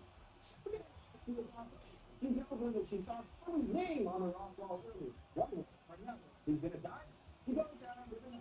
Cindy just standing there, helpless, and looking shell-shocked. Lane bumps her head on the table, and is over quickly without too much damage. The cops are already considering if she went nuts like her kid did. Talks with Nick, telling him he's sorry his dad passed so soon. But now he's at peace, knowing his boy is following in his footsteps. Just asking him to go easy on him when he's in charge. Cindy watches the ambulance pull away, Lane's words about Tommy echoing in her ears. Kurt won't let me do this distraction for more pressing matters. It's time for Color! Naturally, Sunny was a shady as always, and of course Sunnydale has never lost one before. Cindy wants to talk to her sister about Lane, and she truly does believe that shady side is cursed. It always happens. Something holding us down. Cindy refuses to buy into the fairy tale. And then she pressed their real issues at hand. Dad left. And thanks to Mom's drinking, they're gonna lose the house. Ziggy cuts her down once more. Standing up all summer for a pillow won't fix that. Positive that they're all cursed. Sending Cindy to tears. Crying. She's not her sister anymore, but a monster. Seeing this is also written all over her cabin's walls. That's what they say. She shrugs, used to it at this point. It's looking that Lane was actually spot on about Tommy.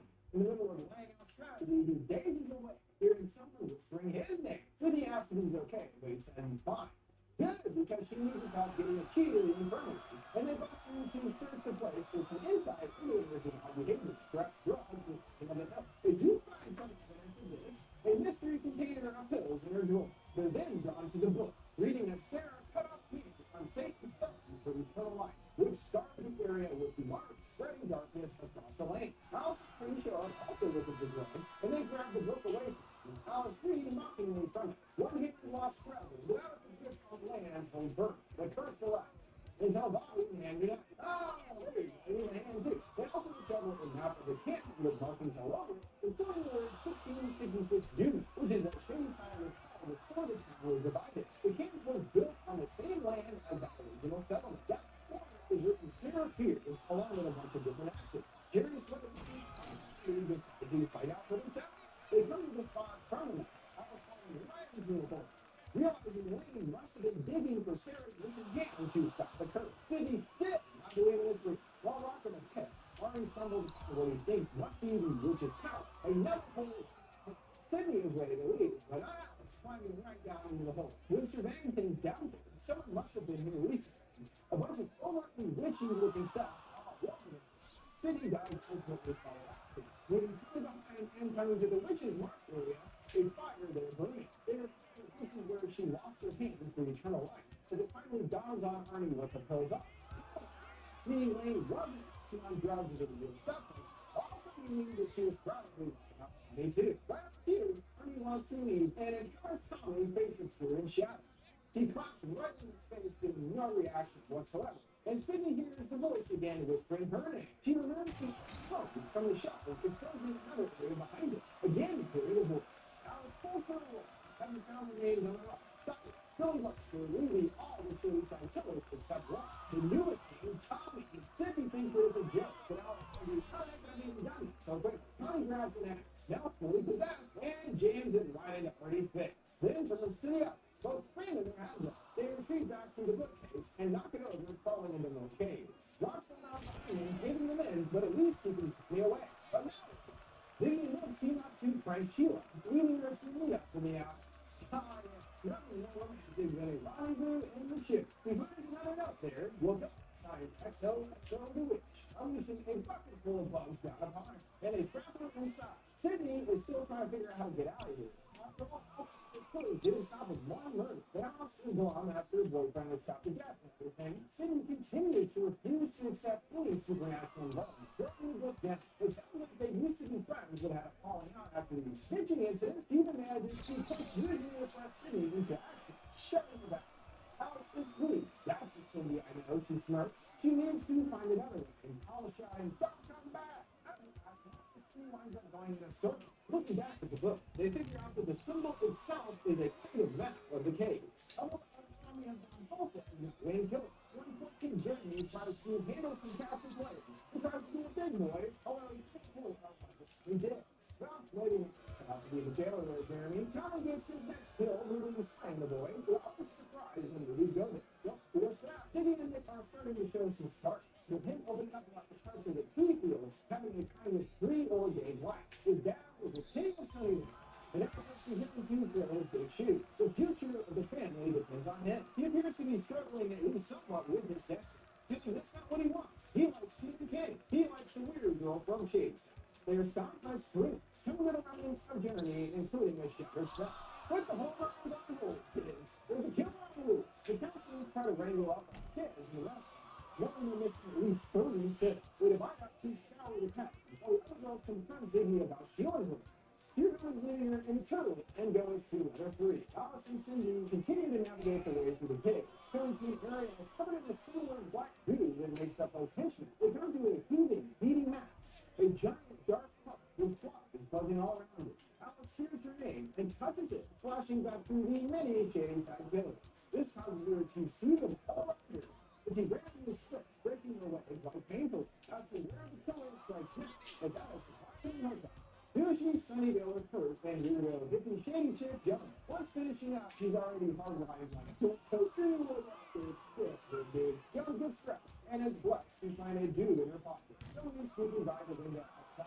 While he's preoccupied taking a shower, Tommy takes her out. Don't look for in-town relations. Clearly have some going. The connection across the classes. But alas, was nothing to read. Sydney finds an injured Alice, breathlessly explaining what she saw the killers. And she's next. Sydney can't help but finally accept what's been her face the whole time. The kid was a lot of dinner time. Can't do that shit. She also knows now what she thought of her little Jack. But she wasn't different than any of the others, even though she thought she could beat it. But couldn't escape Sydney. Always there reminding her about the truth of the town. They fought first. Now she finally knows that she was right all along. Fortunately, they come across the lights. Scotty is close to getting out of his labyrinth. Tommy makes a sex strike upon a group of foolish campers. The other side did. They keep letting him out. And after another one is hit, Tommy is there behind him. Now we don't see that, but the sound make it quite apparent. He's plainly convinced. The sisters have a kind of feelings from it as they come across the lights. They can actually see them doing this for a little while. Nikolai will be touching up on the messages, but he jumps immediately after the police up. And Curtis driving their life, having found Joan dead. They decide to bring everyone back to the mess hall. After 15 minutes, right after the last two different times, they do attempt to send Alice up the bucket to the surface. But it ends everything decapitating Gary. The rope goes slack, sending Alice down along with his shooter's body. Then he runs for life and happens to bump into it. And again, perfect timing for some more flirting, right? Sportsmen, the children were dead. Nice to meet so you. God, I'm Keith. She asks again about the curse. Does he believe in it? He says he does, insisting that he's different than the others. Before he can elaborate, Tommy descends upon them. He grabs Ziggy's hair, dragging across the tables. Nick pushes her out of the way, getting a switch on the thigh, shouting to her to yeah! She makes it to the front gate just in time to see the bus pulling away. This Kurt is good on a word. Thanks, Kurt. That's a good for Ziggy, though. As Tommy emerges from the shadows nearby. In the cave, Cindy is getting hopeless. And this time, the Charles that inspires her to keep going. The witch made the Charles right. There must be another passage. As she emerged by the median house, which is behind the mess. It could be another way out. Alice wants to stay behind, thinking that she'll just slow her down. And her nose begins to bleed. Remembering from the book, this means that the witch is near, putting a certain light out before to the girls. They do have some fucking great meeting right on the list.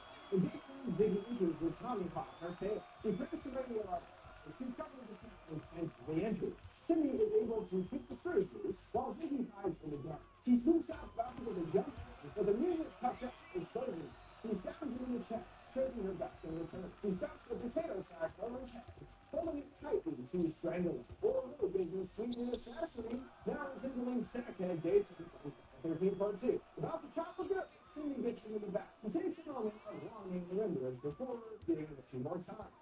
And he didn't freeze up like last time. But Cindy, also on the other hand, the sisters are able to bury the hatchet, vowing to never pull it again. But they're surprised to see Alice finding her way out the hole. But she informs them that she found Satan's stone. Meaning she also found Sarah's missing hand. Thanks to that, they can unite her hand and body to stop the curse. If the legend proves up, that is. And her body is still buried by the hanging tree. Now, the other before. She grabs her hand and her nose starts bleeding. It's flooded with the same witchy energies. I saw it from standers. Knowing they got buried this same lickety split, the hurt begins to beat more rapidly.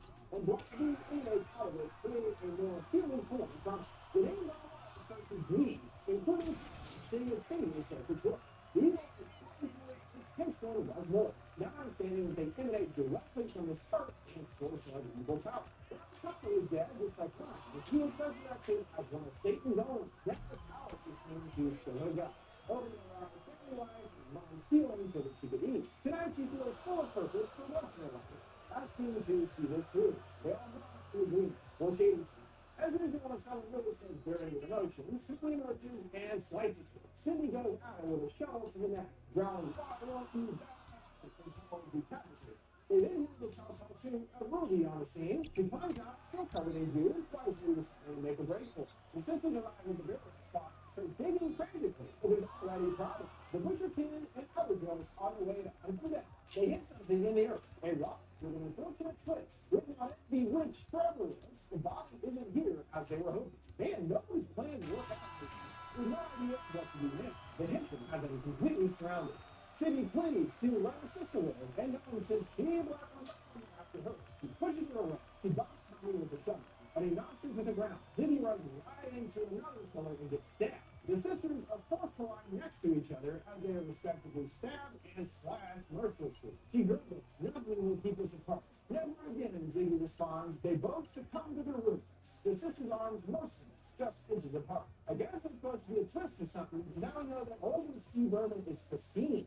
So, C. Berman, I guess she died of hair or something. Anyway, thanks to Nick giving Ziggy / Pristine CPR, he was able to bring her back to life, as well as ultimately her surviving the massacre and a kind of fluke. Ziggy asked for her sister, and Nick is silent, seeing her covered up on another journey.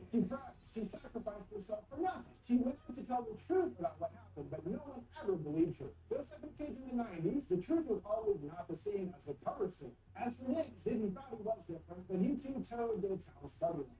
As we know, he had his own brand of destiny to fulfill. And as expected, from the grocery store, the whole thing is pinned on a suddenly unhinged Tommy. Case closed. Another regular guy who could do and kill a bunch of people. She learned said for one night they thought that they could end it, but now knows there is no end. Hold on, because he's in 94th on the body, and now they got the hand. Weirdly, the hanging tree is now a centerpiece at the Shadyside Mall. Jonathan Dean addicted to dirt and carrying the same red moss from 78.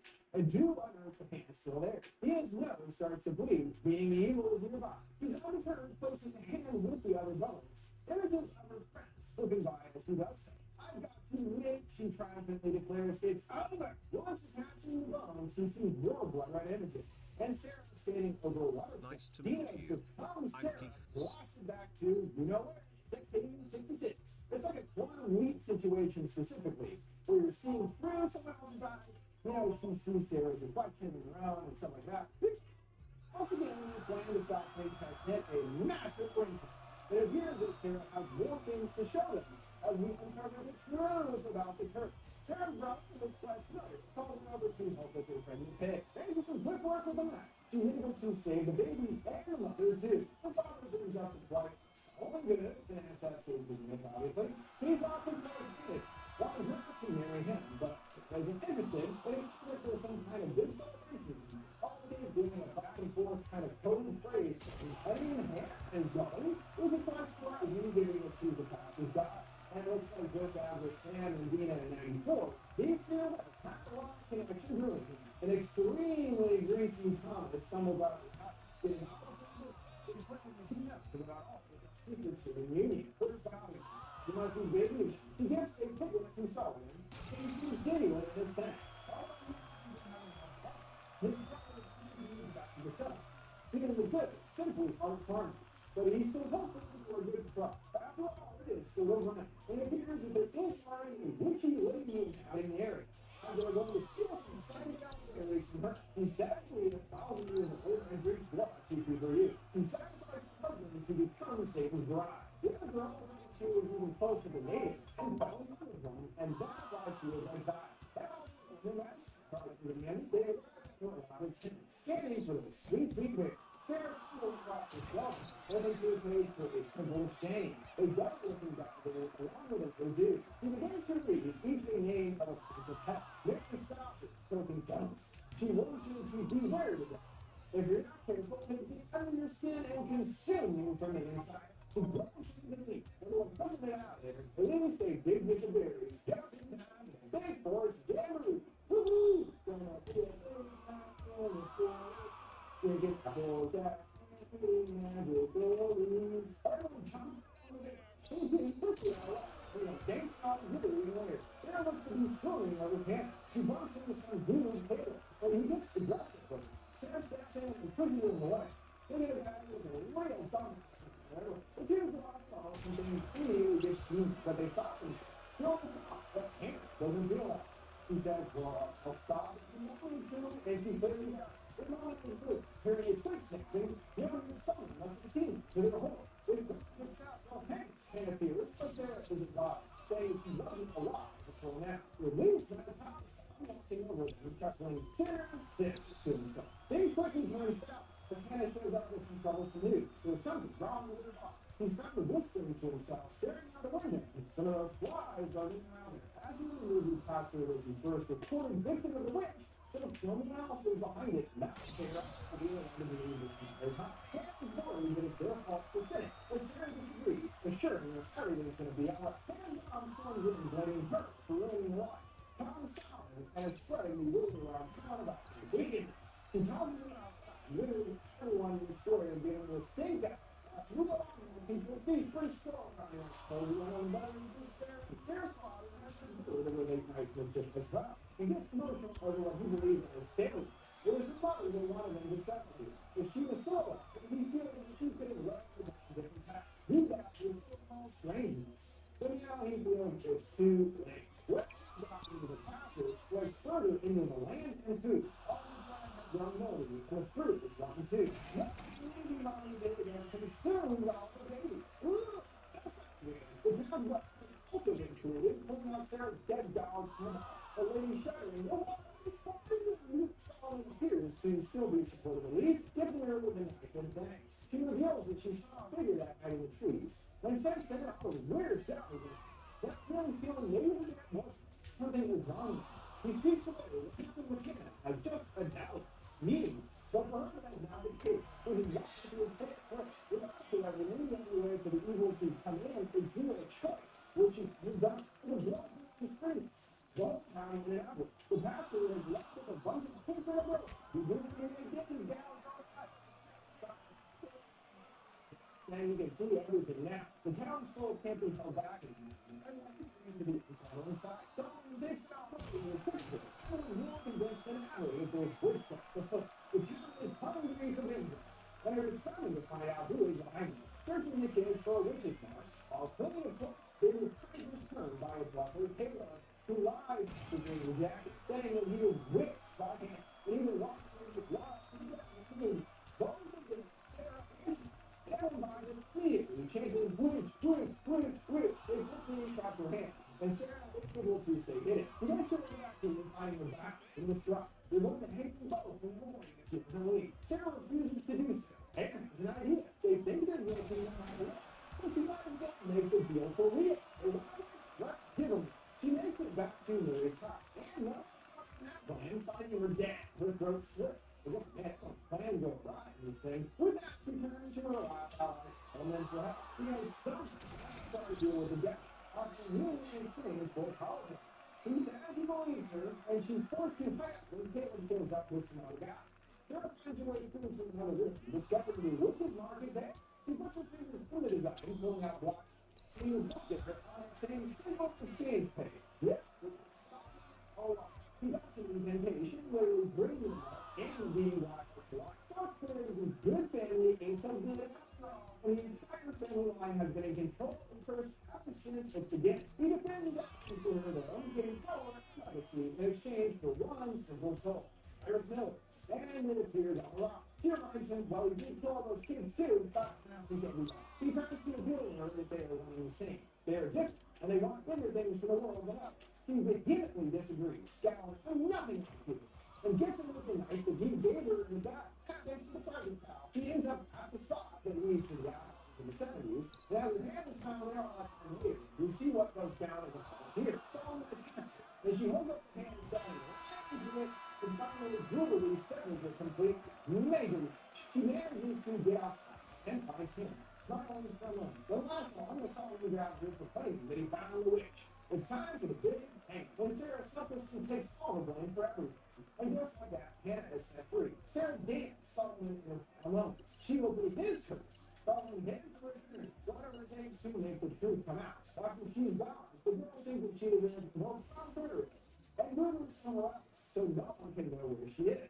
Starting in fear into the law. They also leave the rock behind with the note about the witch living forever. There's moss grows from her grave, taking over after some time. Sarah continues threatening him beyond the grave. Everything you take, everyone you harm, will feel the grip of my hand, and I will show them what you've done. Now, really hit Sarah was completely innocent and was framed by Solomon as a witness to his own acts. Additionally, she's actually been trying to help Nina and the others to uncover the truth about the curse, which has finally happened. Thanks to this, Nina is shot back to 94. One day back, they got Nina to finally stop the curse. That's interrupt. Yeah, and they take his car. Explaining to the odds what's really going on here. The evil takes over the list person and they become murderers. Conversely, the good family gets what they want, like being sheriff in the name. One takes the mantle from each generation, essentially passing down the evil to each. The killer's actual function is to protect from anyone discovering the deal, and their since Sarah happened 10 years ago. And they're the only ones that found out the truth since Sarah happened 10 years ago. That's good for them, because now they know the killers are going to over time to get the heart starts to really pulse down. Another form being created. They fill in Ziggy on the details about Nick's himself. She just found everything you can help. What else? And the siblings in this one himself. Why did you do so? Asking if he wants to help kill the sheriff. And he's like, yeah, I'm in. Since he's familiar with the security and all, the plan is to rule all the killers in with her blood. And watch them pop at each of the stores. Once good gets there, they'll douse them in her blood. So the killers will talk to him. We got a retreat from Dina this time about how shady stuff has been for so long. For Sarah and for us. That's bullshit. If you guys are different and weird, you can't treat us like we're nothing. They all want to do that. They all want to live. And other officers get there first. Kaminsky is immediately annoyed seeing Martin, ordering them to drop their weapons. Pretty much get his ice pick in the back and tries to shoot them to no effect. They are able to trap and kill her without hitch. They have 4 so far. Medicine being suddenly getting quiet. The killers are standing for days. It's him, Ziggy knows. They say you don't have to do this. Her repeating in response, yes, dude. She waits for him by the hanging tree. And confused by what she's doing, Chad 2000, dumping the bucket of blood on him and opens the door to creation of boots. He grabs her, demanding to get them away and hide the eye cheating. Stolen asks Gibson, varsity asks what? The killer's now after her too. The sheriff leaves the scene and the other shooting the killers with the blood, which causes them to turn on each other. And Sam gets free and all the way. There's more problems though. As Ruby makes her appearance along with even more killers. Unfortunately, their super soldiers are attacked. Some of these butternut candidates come along. Nick attempts to get Dina to Dallas. This has been around for 300 years. What makes you think you can stop? Sam shows up out of nowhere and attacks her. And Dina is able to get through it. She comes to Bill with a knife. Hey, Ron, she's one of these things. Shady side's newest piece of shit. Right now, I was going to praise her, and he's going to get him out. She gets his hand out, hearing Sarah's echoing voice and cycling through all the killers that were created. This has his own colors after touching the heart. Everywhere he turns, there's another victim waiting. Finally coming to Sarah, who songs, I never let you go. Dina shot him in the eye, and the killers all instantly vanish, and a heart being a trio. Sam is a bit beat out, but back to him on the stuff now, getting one house look to his body. The killers' names are all undressed, and the mark fades away to earth. The rest of the they're having a good, striking at home, seeing a hanging through there, extending for hours. The real source of the problem is and something goes off in the driveway. Instantly thrown into by garbage truck. This is our first time seeing something bad befalling a sunny daily. This doesn't know with certainty that the curse is broken, or they never had anything bad happen. On the news, they discuss things are not all good in Sunnyvale for a change. Nick was found to be a serial killer, yet supposedly the family had no idea. Shut up! I had no idea whatsoever.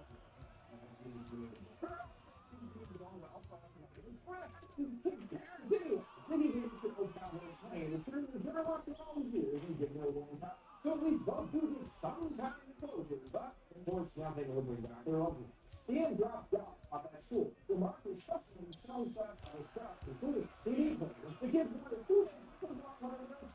Another girl chimes in saying, you need SSD. She signs dropped his pass with a username, and it's her. It's the chatting with what the nice. Dina and Sam took their perfect date as promised. Chowing down the cheeseburgers and listening to the Pixies near the Red Box. They paused Sarah's name, calling her the first official Shady Spider, and thanking her. Due to her, Sam is still here. Everything is back and forth to bust them all. Due to send down into the caves beneath. There's police tape and everything marked as evidence, including a book with this thing on it. See where there was wild stuff about the garbage. This all sounds to snatch it up. Leading us to I can assure you, I went through this frame by frame to see if there was any way I could figure out who it was. Any kind of clue at any time. Nothing. But it really seems more the idea is to leave things a bit open-ended. As it seems Dr. said as much. The intent going forward is to open the world up in the most marvelous cinematic universe in a way. But for slashers, get a guess which made the most sense story-wise to me, well, is the assessment. I mean, he's a man and everything. I'm sure he could pull some strings to get the book. Interviewing is easy as doing an incantation again, restarting the whole I'll circle back to the books and which sections of the originals that were adapted into the series. Right, so there's over 50 books in the Fear Street series, and most are standalone, but a couple of people will sprinkle in there. But then there was the Fear Street Saga spin-off that specifically dived into Shady Side and how it came to be, along with its owners. It too began in the 1600s, featuring the goods, fears, and false accusations of witchcraft. It was the fears that falsely accused the goods, and some of the family were burned at the stake. In turn, they were cursed by the good family as payback for what they did. This initial incident sets up a long-running rivalry between the two families over many years. Even the name of the street comes from the fears. When they first moved to Shady Side and brought the curse with them, they changed their name to distance themselves from their past, changing it to FEAR, where we get the name of the street from. Since there aren't any fears left in the movies, maybe Dina, Josh, and their future families become the longtime enemies of the goods. Really, they can do all kinds of different stuff. It doesn't always be about curse either. Anyway, just interesting to see where some inspiration for the movies came from in the books. I think they would do Fear Street like 2100, where they're all fucking robots. Oh, man, I kept talking there. With that, we reach the conclusion of this lengthy NWO Taco Fear Street trilogy. It was a fun nostalgic watch that is definitely a big success, and I am genuinely looking forward to seeing further entries in the series. Don't forget, before we go, you can send me requests for any movies or TV shows you'd like to see me explain. I've seen my way on any of my social media accounts at Counterpoints. Or if you'd like to see the Fear Street trilogy and it's ended, which entry was your favorite? What would you like to see in any sequels? Let me know your thoughts down in the comments below. Make sure to like, subscribe, and follow. Thanks for watching Counterpoints. See you next time.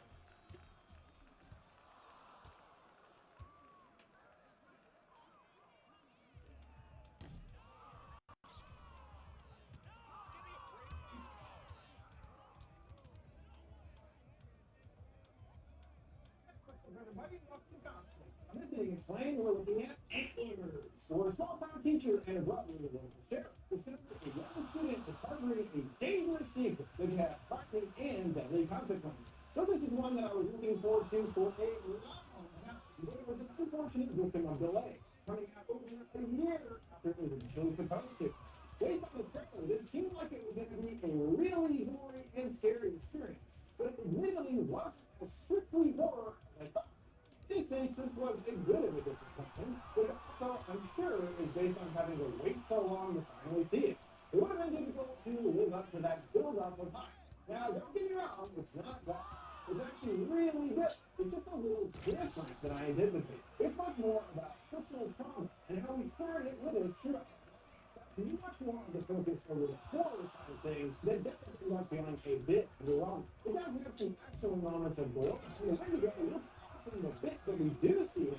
But this is, again, really more about characters struggling.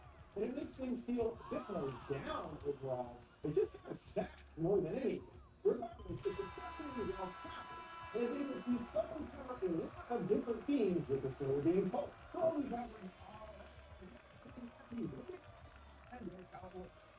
Explaining the ending and answering some lingering questions of life.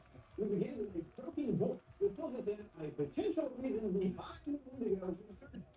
But, as we built, they have violated the begins on a fallen spirit, seeking new prey and their prey in the small organ town that our story is set. We see an example of Mother Nature being hurt, and oh my, it appears to have been shut down for some time. The young boy wanders around banging on some pipes and stops when hearing a distant, odd screech. He rushes back to the truck just as his father comes out. Frank is one pretty greasy looking dude and orders his boy to stay in the truck. This place is no good for kids. He then enters the tunnels, drawing a gas mask, hearing a low growl inside. He descends further into the bowels of the mine, coming to what looks like a drug-making setup with his main character. How Tony Stark becomes Victor Von Doom. Everything begins with Tony Stark moving into his new college during the middle of the semester. Initially, Victor disliked Tony for his privileged life, but changed his mind when he saw Tony's natural talent for science. Eventually, Victor gained a bit of respect for Tony and asked for his help on a secret project. And Victor says to Tony that his scholarship is at risk and he might not return to school unless he takes drastic steps. And Tony agreed to help him. Then Victor reveals that the machine doesn't grant telepathic abilities but switches minds between users and erases Tony's memories after the transfer. After the incident, Tony is now living as Victor, returns to Latveria to live as an ordinary person. Meanwhile, Doom, who has taken Tony's place, enjoys a life of luxury and power with his new body and Tony earns his doctorate and becomes Dr. Victor Von Doom. As Tony and his Doom Industries continue to grow, it also developed their own suit for rescue and recovery. After Doom is defeated by Victor, who is actually Tony, Doom confesses the truth out of desperation, that if Tony lets him go, he'll make things right. Tony disagrees, claiming that greed has tarnished the name Anthony. How Tony Stark becomes Victor Von Doom. Everything begins with Tony Stark moving into his new college during the middle of the semester. Initially, Victor disliked Tony for his privileged life, but changed his mind when he saw Tony's natural talent for science. Eventually, Victor gained a bit of respect for Tony and asked for his help on a secret project. And Victor says to Tony that his scholarship is at risk and he might not return to school unless he takes drastic steps. And Tony agreed to help him. Then Victor reveals that the machine doesn't grant telepathic abilities but switches minds between users and erases Tony's memories after the transfer. After the incident, Tony is now living as Victor, returns to Latvia.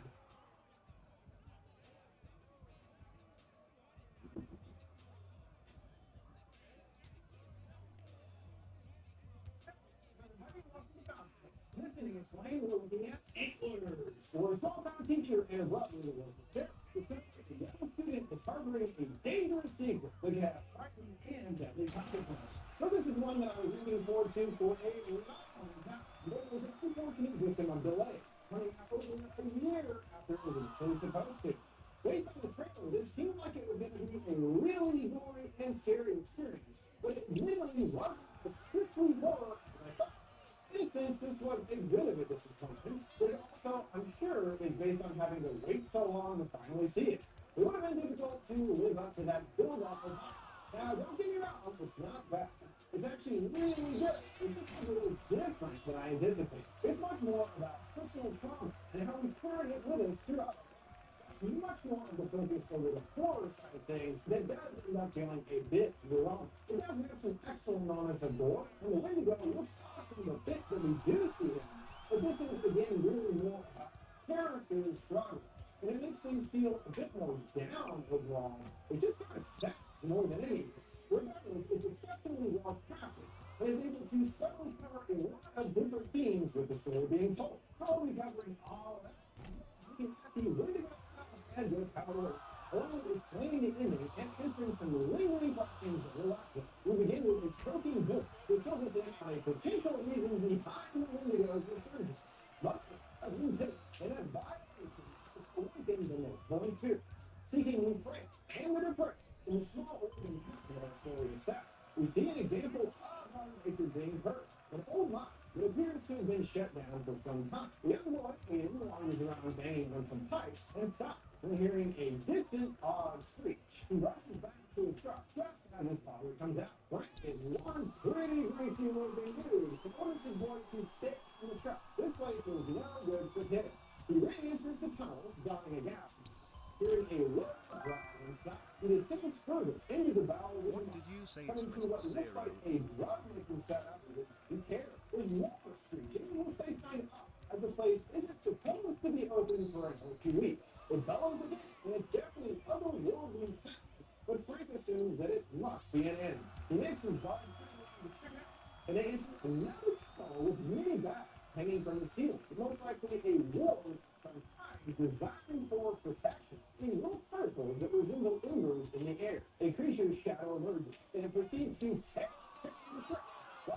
Fires and blindness. One slender Aiden approaches the door, seeing those embers are out here now too. He shouts into the boy for his daddy, and steps inside, vanishing into the dark. 3 weeks after the mine attack, we meet downtrodden teacher Julie, who has recently moved back to town after many years. She leads the class in a discussion on code. It's a way to explain people's world and thoughts so that they can pass these customs and beliefs along to the next generation. You know how I'm saying if there was a school scene like this in the movie, it's pretty important. All it's different. Well, Oregon specifically, we have the indigenous Native Americans. Well, they started these in the area. And of course, a Wendigo is on this. He asked the class to give an example of the story. And only one girl in the class appears interested in participating at all. This must be a regular occurrence, as Julia scans the room for someone else to answer, but only gets silent head shakes of no in response. That also includes another boy, Lucas, who appears a bit malnourished and dirty. Busy scribbling something in his sketchbook. Another ginger boy in the class has nabbed Lucas's softball team and pretends to hump it, looking polite and unusual himself. After class, Lucas retrieves his back, and while the monkey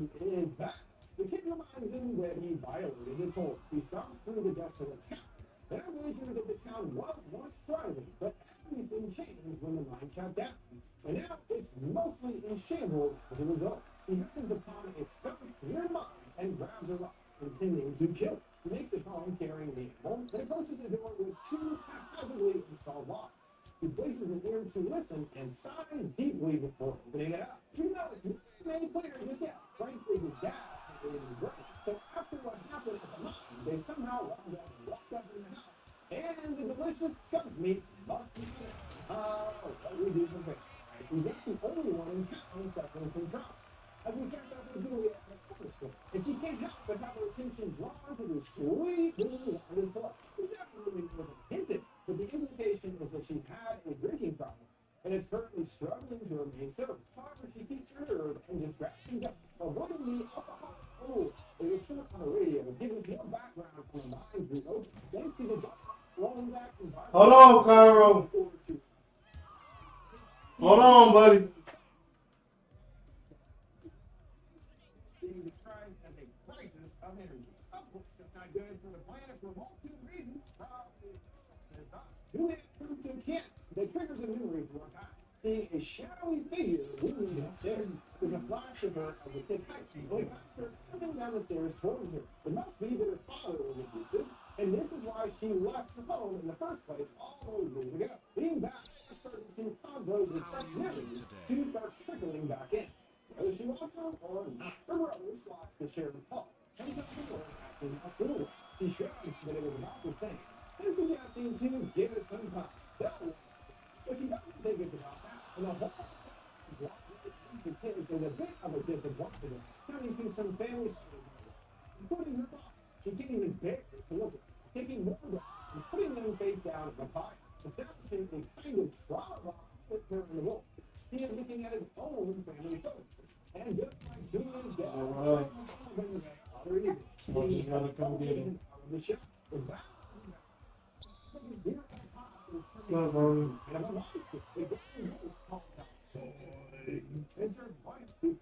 Yeah, I guess. You sleep for a long time, man.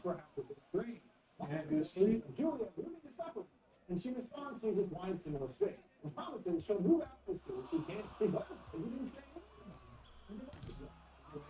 Which again illustrates just how bad You just sit back down. when they get a whopping 15 minutes to pack up all of the and leave. When she says, wow, that is pretty painful and she remembers that she finally this is his place. Didn't tell her what can change in 1 year. Practically referring to it as our own little piece of paradise. That's the thought. Julia again calls on Lucas to leave the story, knowing that he's been working on something. And also piece together a little more about the situation. It's the tale of three bears, Big, Little, and Baby Bear. Big Bear used to take care of Little Bear, but got sick and lost his job. One day, some came home and the others were different. Big Bear's sickness had gotten worse. He became angry and mean because they don't do it. But we stay in each other. Based on that, we can interpret that his family are the three bears, of course. Frank must have lost his job. And there's no food on the table because the food turns into danger. Then with the attack, there was simply already out of the house when he came home. And even then, you could tell it was the pain. I was told the little in his house when he was out. There was no pain and sugar. Who can control the monkey's head with chips? Which the ginger boy is not a fan of. He retaliated by slamming his head on the window, trying to force the food into his mouth. After getting him checked out by the nurse, Julia looks into the boy's student profile and decides to get his authorization. The phone goes very warm and then accompanied by gravel drops through a crack in the door where he catches his teeth at Frank's current six. His eyes go and definitely changing into something else. Heading home, Lucas is looking sullen as usual, and when Julia sees him, decides to follow out. Again, illustrating the state of the town, we see that a lengthy line outside of a rehab center that is located right next door to Lucas stares longingly inside. Julia steps up, asking to join him. She does some clever interrogation to get more info on the boy, certain drugs. Lucas informs her he's at home with her mom. She asks when he's correct was dead. She tells him that they come back and she lost her mom when she was 5. The thing is, she inquires more about the school, and Lucas tells him anymore. He's always like that. He attempts to ask more questions, but he puts a thought to it before answering. Urging her to not follow this. He does his usual credit card. This time finding a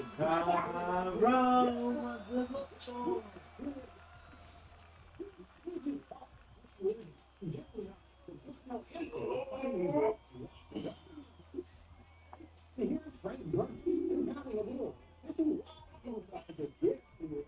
Put your pieces together and look at rock. The film is a scene of a monster with large fangs with a scared kid in his mouth. He gets startled by it. He changes the subject to their own hero